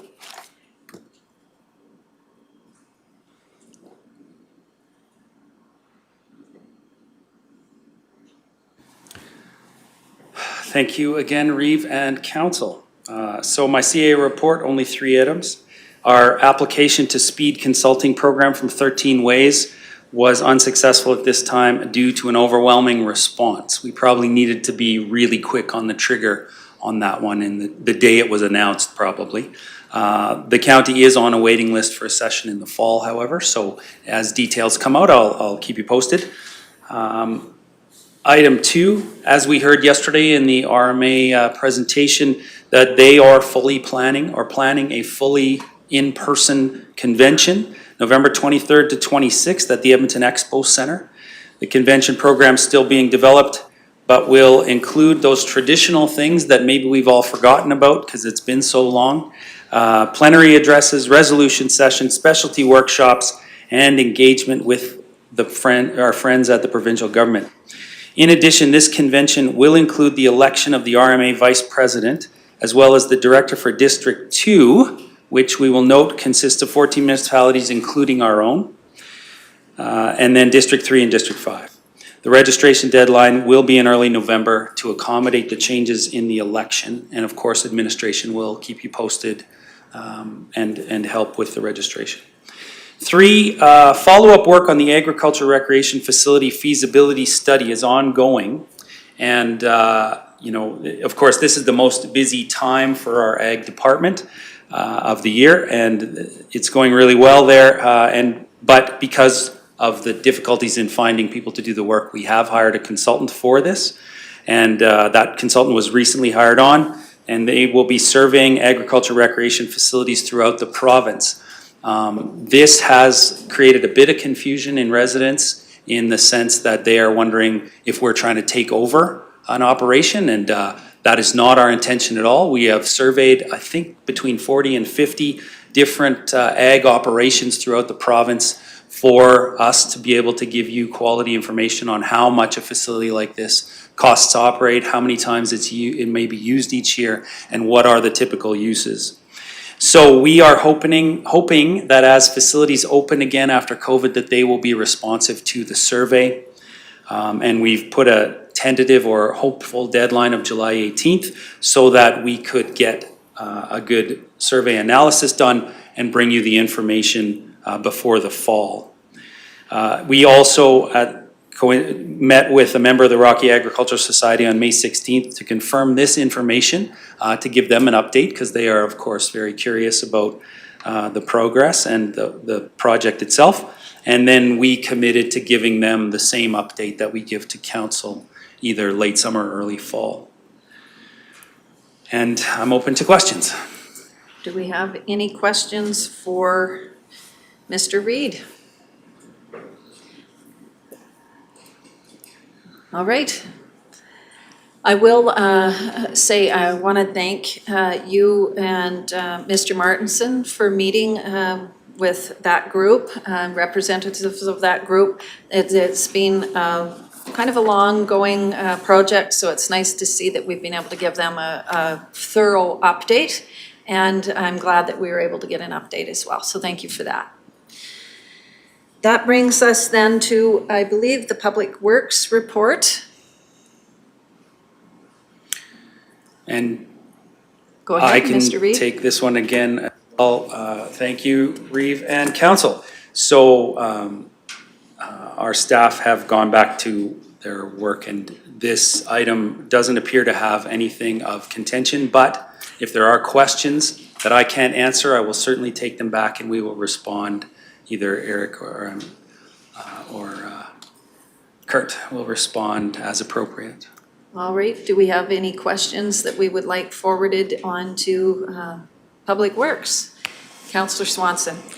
Yes, it's on number 7 in regards to the River Road intersection. I'd just like to know when anticipated start date will be. I cannot tell you that, but I will find, it is imminent though. Thank you. Councillor Lang. Mr. CAO, if you could, you might know this, and I should know this, but I can't quite remember. Nordig, the Stewart, or the street, not Stewart Street, what's the street called that goes to the mobile home parks? Quarry Road. Quarry Road. When is the anticipated paving date for that? I've been getting a lot of emails regarding the dust from the heavy hauls from the quarry. And people are asking, and I can't remember that, if that's the next coming year. So if you could just check into that for me. Thank you. Absolutely, we will get you that information. Other questions or comments? I will note that it looks like, and it's like watching the tally ticker go up on how many people are getting their solid waste disposal access cards. So we're seeing that continue to be moving upwards. So that's really interesting to watch. So I imagine that if we haven't seen anything otherwise, things are business as usual. One of the questions I do have is if we have seen a bit of a slowdown in the use of those sites, and that might be something that Mr. Magnus could provide us. We saw, I'll say, spring cleanup seemed to have quite a run on our transfer sites. Anecdotally, I can Oh, Mr. Reed, there you go. Anecdotally, I can tell you from my own experience that it appears as though the traffic has not abated, but I will verify with Mr. Magnus. Okay. And you might just know that. All right, I don't have it listed, but I think that there might be, I'm seeing Mr. McDonald here, so is there a report for broadband? Item 9.3. It's actually not listed as that in mine, but that's okay. Oh, Okay. right. Broadband My report. apologies, yes. Okay, my apologies. That's okay. 9.3, broadband report. We're gonna get an update on all the cool things you're doing. I've got the hard copy. Pull as much as I can. It's just a little hiccup. That's okay. Good afternoon, Reeve and Council. We'll start off with the Ferrier Acres pilot project, phase 1.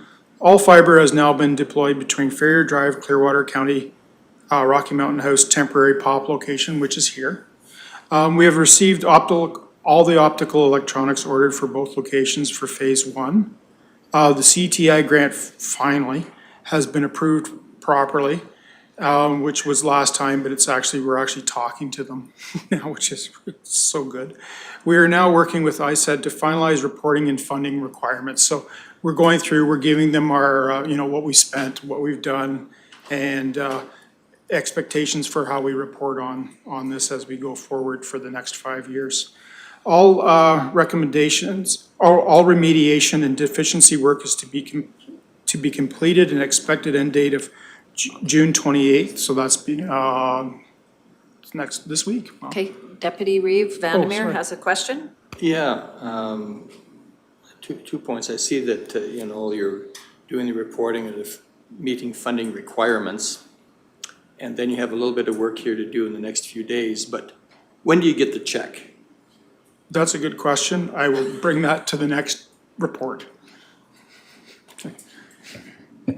Different level of government. Different level of government, and they do, as we well know, they move at a different pace Yeah, even they've got a from bigger us. wheel. Yes, they have a different wheel.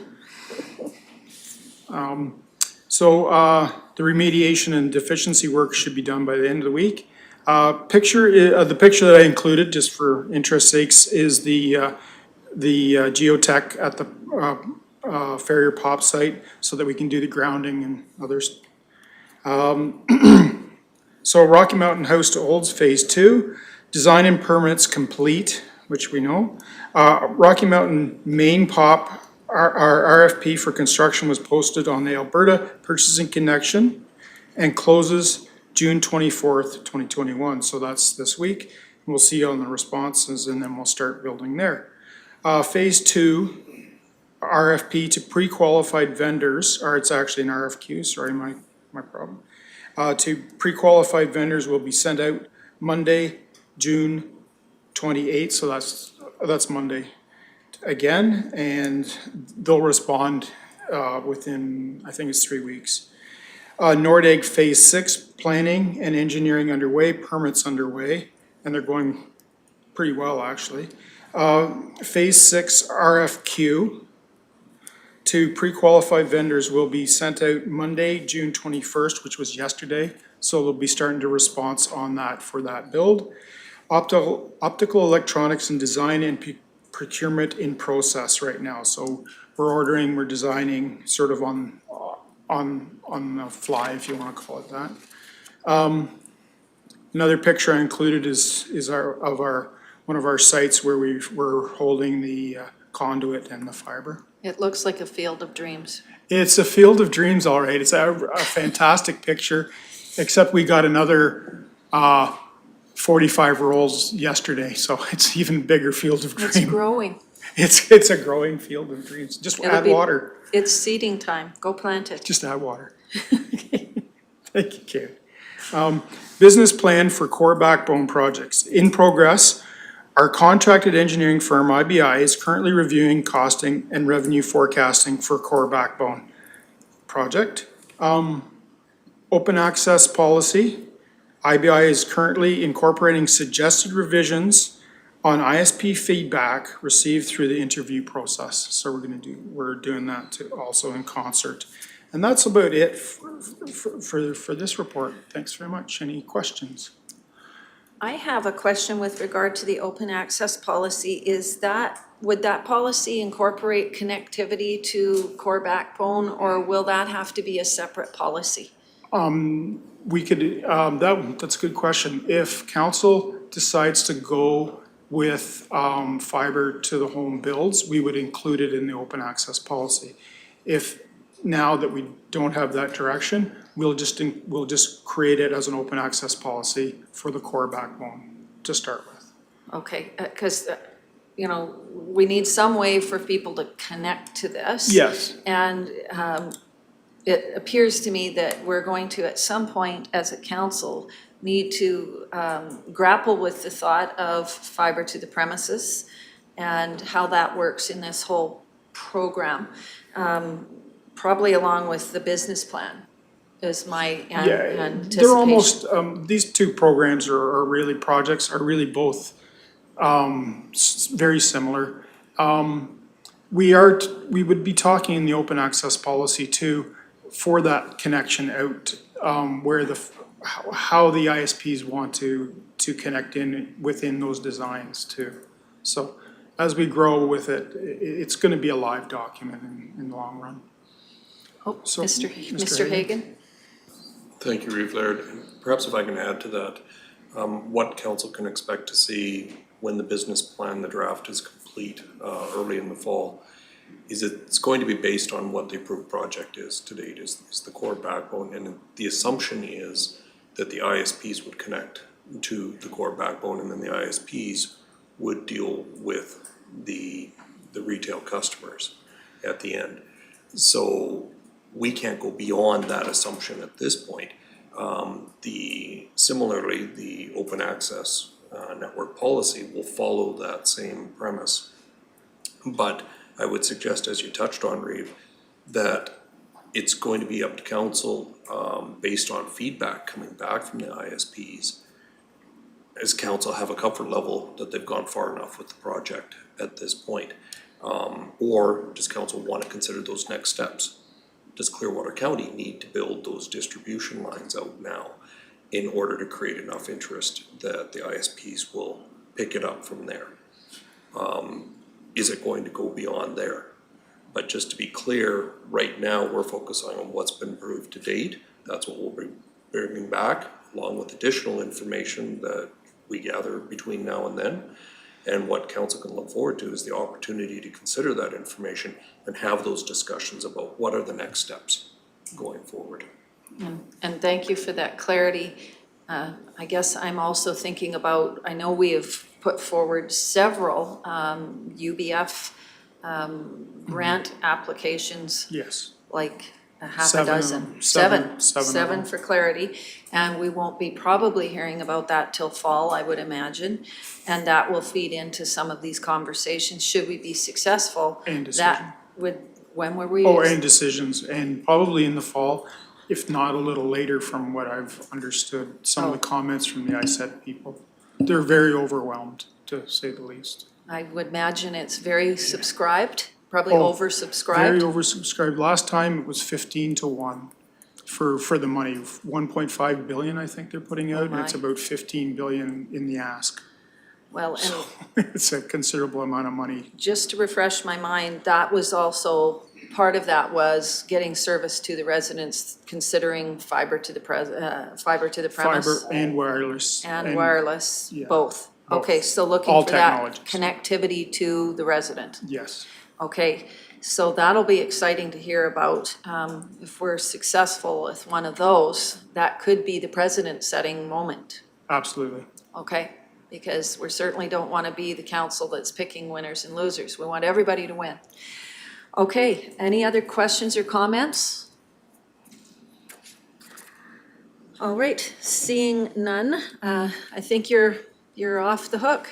Thank you very much. It's great getting the photos as well from all departments. It gives us a good visual. That brings us to councillor reports. I'm going to start at the other side of the room, but just slightly inside. Councillor Hoven. Ha-ha. Keep you guys on your toes today. The big thing I wanted to mention today is that the Raven Rec Board met last week, and the Rec Board distributed out $25,000 to the newly created Raven Rec District. I'm not going to announce. It went to 3 organizations. I don't know if they've been informed yet, so I'm going to keep it quiet who the recipients are, but we're very excited to continue to develop recreational facilities down in the southern part of the county. All right. Any questions for Councillor Hoven? Seeing none. Councillor Lang. Well, I guess the only thing I'm going to report on is the Rocky Community Learning Council. They continue to struggle to get feedback from the provincial government regarding their lease or their space there that they've had for years, and they have not had to pay rent. And I don't have the notes in front of me, but now the province is asking for like cost recovery, but they have it at I want to say about $100 per square meter. It's a lot. And so anyways, it looks like they're going to have to cut back on space because they have determined that they pretty much have to stay there because it's the only facility that has high-speed internet, and they need that to deliver the programs for the community. Councillor Hoven. So should we be expecting an increased ask for our budget for the upcoming year? The Rocky Community Learning Council has never asked us for any dollars. Okay. So that has not come up from them yet. To be announced. I'm going to go way over here. Councillor Lougheed. Really nothing further to report other than I would mention the same as Councillor Hoven, that I was very pleased to see that that money getting out into the community, and I think making a difference in recreation in our rural areas that we've maybe been lacking in the last number of years. That's great news. Any questions with regard to that? Seeing none, Deputy Reeve Vandermeer. Nothing to report today. I think I've outlined most of my activities yesterday in other formats. Thank you. All right. My understanding is you've been getting ready for your annual general meeting with CAPE. Yeah, I I should again mention that we do have our annual general meeting tomorrow, June 23rd at 9 a.m. So we welcome everyone who would care to tune in to that. We have the Premier addressing our group at 9:15 a.m. Right, very well. Councillor Duncan. A couple of rec ones as well. The North Saskatchewan Rec Board did hand out some funding back a few months ago. We had no more applications for our second round in June, so that I believe is around $18,000 still in our kitty that will be held. I don't know, I guess it's part of the budgetary process again for next year. I don't think we accumulate these, it's just an amount that will be part of next year's budget. The Rocky Rec Board, we did have a session last Friday where we reviewed the rec master plan for Rocky Mountain House. We were actually, it was not a detailed review or work over the plan, but more like a see where we are and what we've done in the last, since 2018 is when it was last approved. So we were able to actually check off and take a number of items that were on the list off. Things like the splash park and some other capital projects are off the list, and there's still a number of things on the list, and the staff are going to update the plan now, and we didn't really add anything new. The pump track for Rocky was kind of in there already, so it's going to probably just take a more elevated position in the plan as in priorities. Staff will kind of do a rewrite over the summer, and we'll look at it again in September for approval by the board, and councils will see it at some point after that as well. I did ask that as part of our look in September, that we see the town's 10-year capital plan. I just want to make sure that the rec master plan is not unrealistic in what, because it's kind of a wish list, and you don't want it to be, I didn't want it to be too unrealistic as to what the town and county are capable of funding and supporting over the next 10 years for a capital plan, just to take that tone. All right. Councillor Swanson. A question for Councillor Duncan. So you're on your summer break, correct? Yes, we won't meet till September. Right. So I'll be curious to see what the operational expenses are for the splash park over the summer, kind of a thing, in that instance, or did they have a minute one over from May? We didn't. No, I did not see anything to date. I'm trying to remember. I think it runs till the September long. Okay. I believe is the close date on that one. So, okay. Or it's open May long till September long, I believe. So.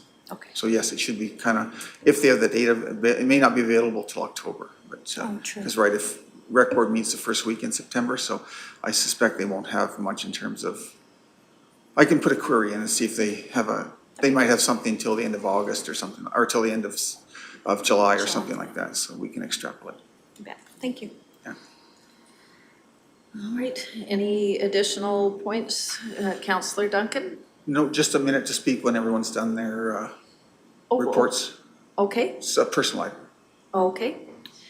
Councillor Swanson? All right. I attended the Rocky Chamber AGM, virtual AGM on Thursday, June 10th. They announced their new directors, new board members. And they also reintroduced the new David Thompson Trails app and encouraged downloads. That's what they were looking for. Up to date, I believe they had just over 200, and they were looking to increase that throughout the next over the summer and stuff. And they are tweaking the app as it goes along, and as I understand it, and it's been a hit so far.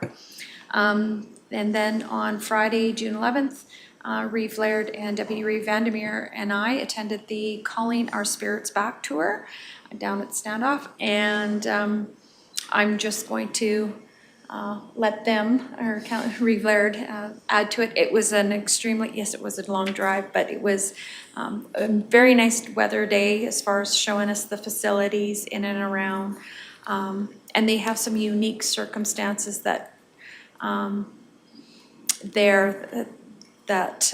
because of being on their First Nation that we can't implement, but it doesn't mean that we can't look at their processes. So that's all I'm going to report. All right. So jumping off of that point, yes, I was very privileged to attend the Calling Our Spirits Back Center at the Blood Tribe area at Standoff, just outside of Prince Creek area. And we went down there with a group from our area, and one of the, I'll say, key folks that's working very hard with the Grandmother Turtle Detox Center and Lodge that we're looking at is Elder Teresa Strawberry.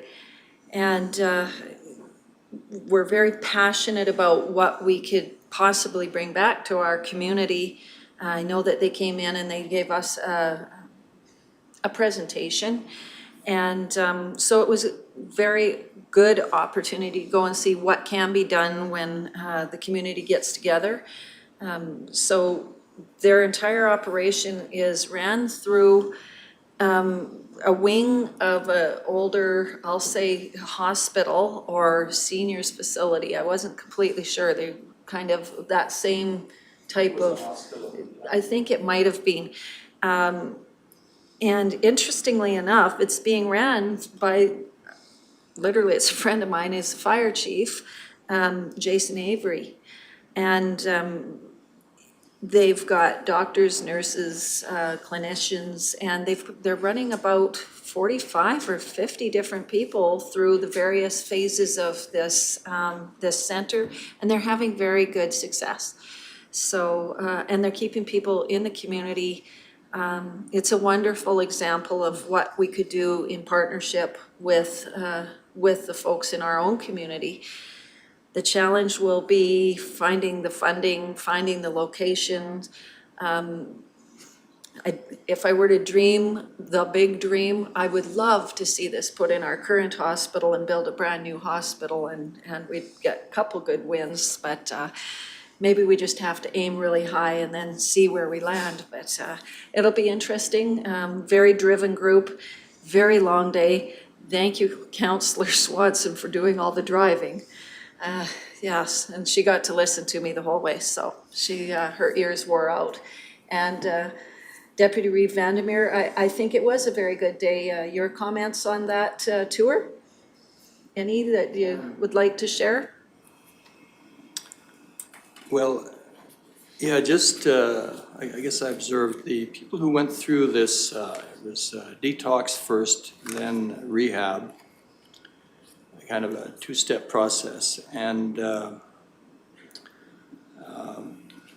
they were able to graduate these people, and at least in a halfway house type arrangement, get them trained. They brought them into the fire department, and then some of them would graduate to be EMTs. And one or two of them became cooks for the facility. So they were actually creating work for these people. And I think that, to me, was a very important feature, that it wasn't just you come in and you get some treatment and then you're out someplace. There was follow-up and work, and the concept of work being honorable. And I think that was, well, not only is it honorable, but it helps you establish your financial stability again in so doing. So to me, that was kind of a key feature. And I think the idea was to bring another group down, including the mayor and others of Rocky Mountain House. So they are building broader community support, and you need a very broad community base, and that's, again, one of my focuses always, is to see where the community support is and make sure it's there before you try to move ahead. So yeah, I enjoyed the day also.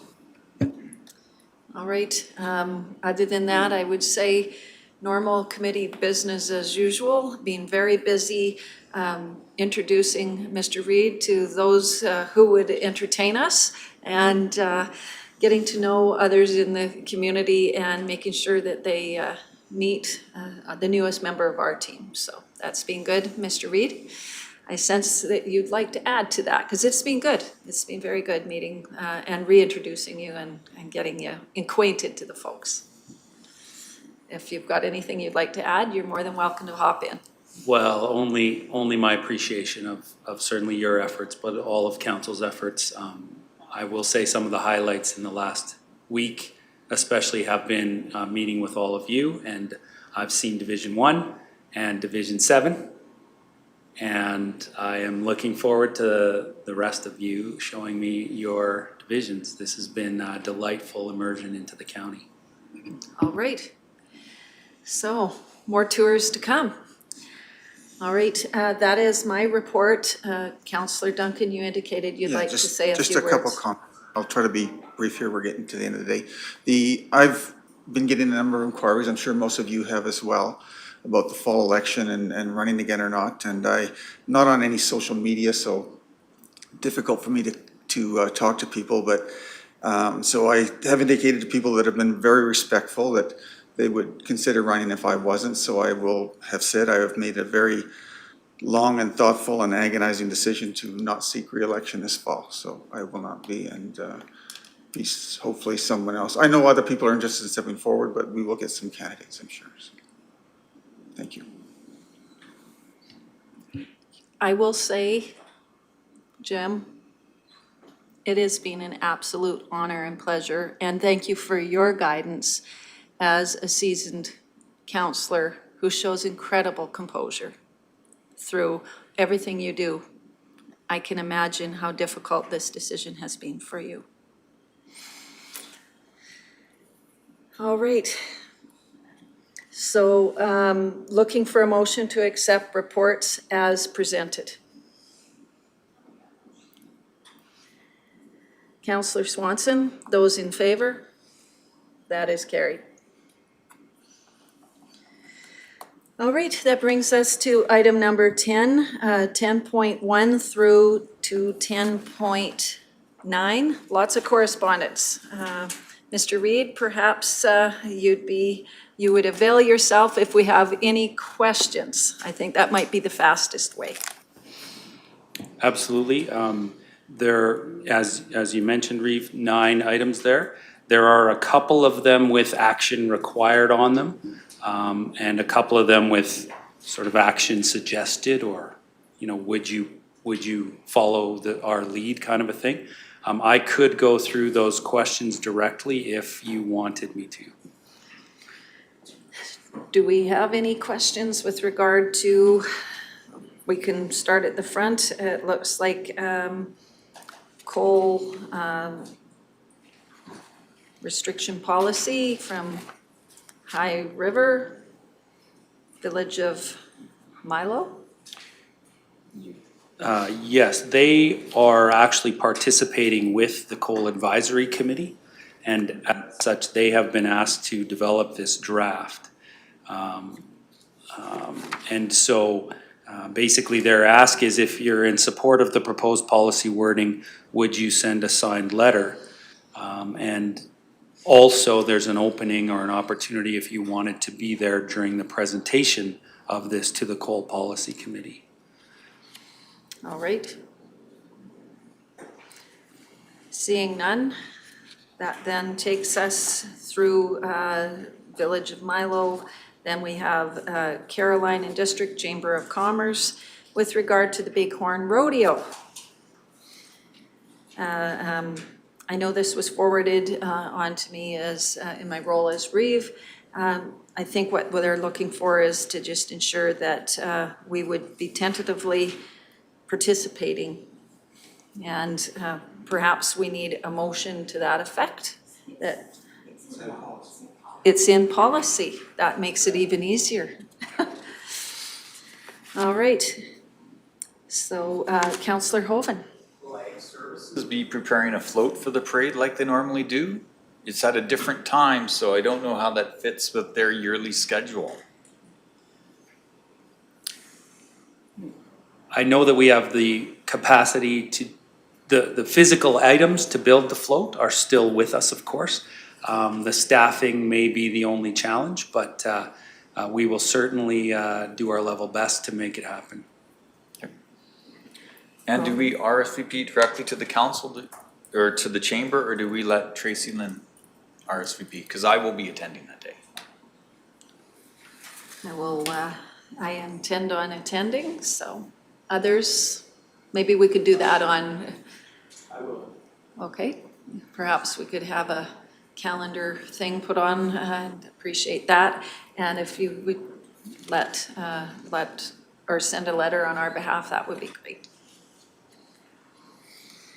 That takes us to the next letter from the City of Fort Saskatchewan. And again, I think it's a RCMP support letter. And then we've got one from Smoky Lake. Again, support of RCMP. So we're seeing a number of these come through. Village of Lougheed. Same sort of letter. Town of, or Village of Caroline, what is this one? Support of the RCMP. Nanton, support of the RCMP. Claire's Home. What is Claire's Home here?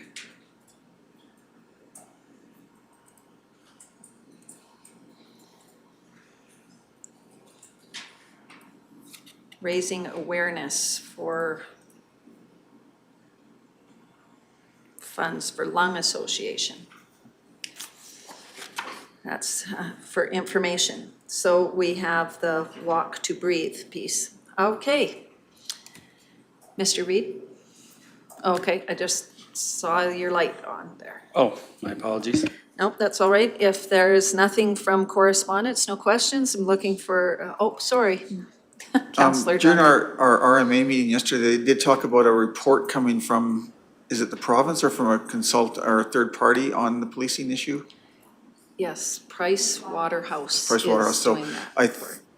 RMA's suggestion on this was that they're waiting to see what that report says before they make a decision one way or the other. I know we've been getting a lot of requests on this policing issue to join the crowd that's supporting the RCMP, but perhaps we could revisit this when that report, if staff sees that report and can forward it to us when it comes out, or RMA will probably forward it to us too, so we'll see it, and then maybe we can revisit that and make some decision at that time if we want to send a letter of support or not.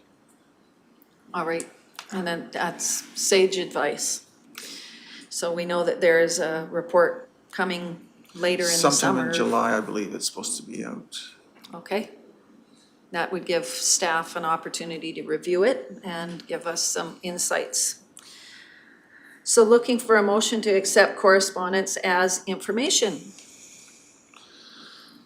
Councillor Hoven. Those in favor?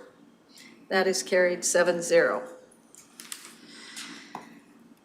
Are there any notices of motion at this time?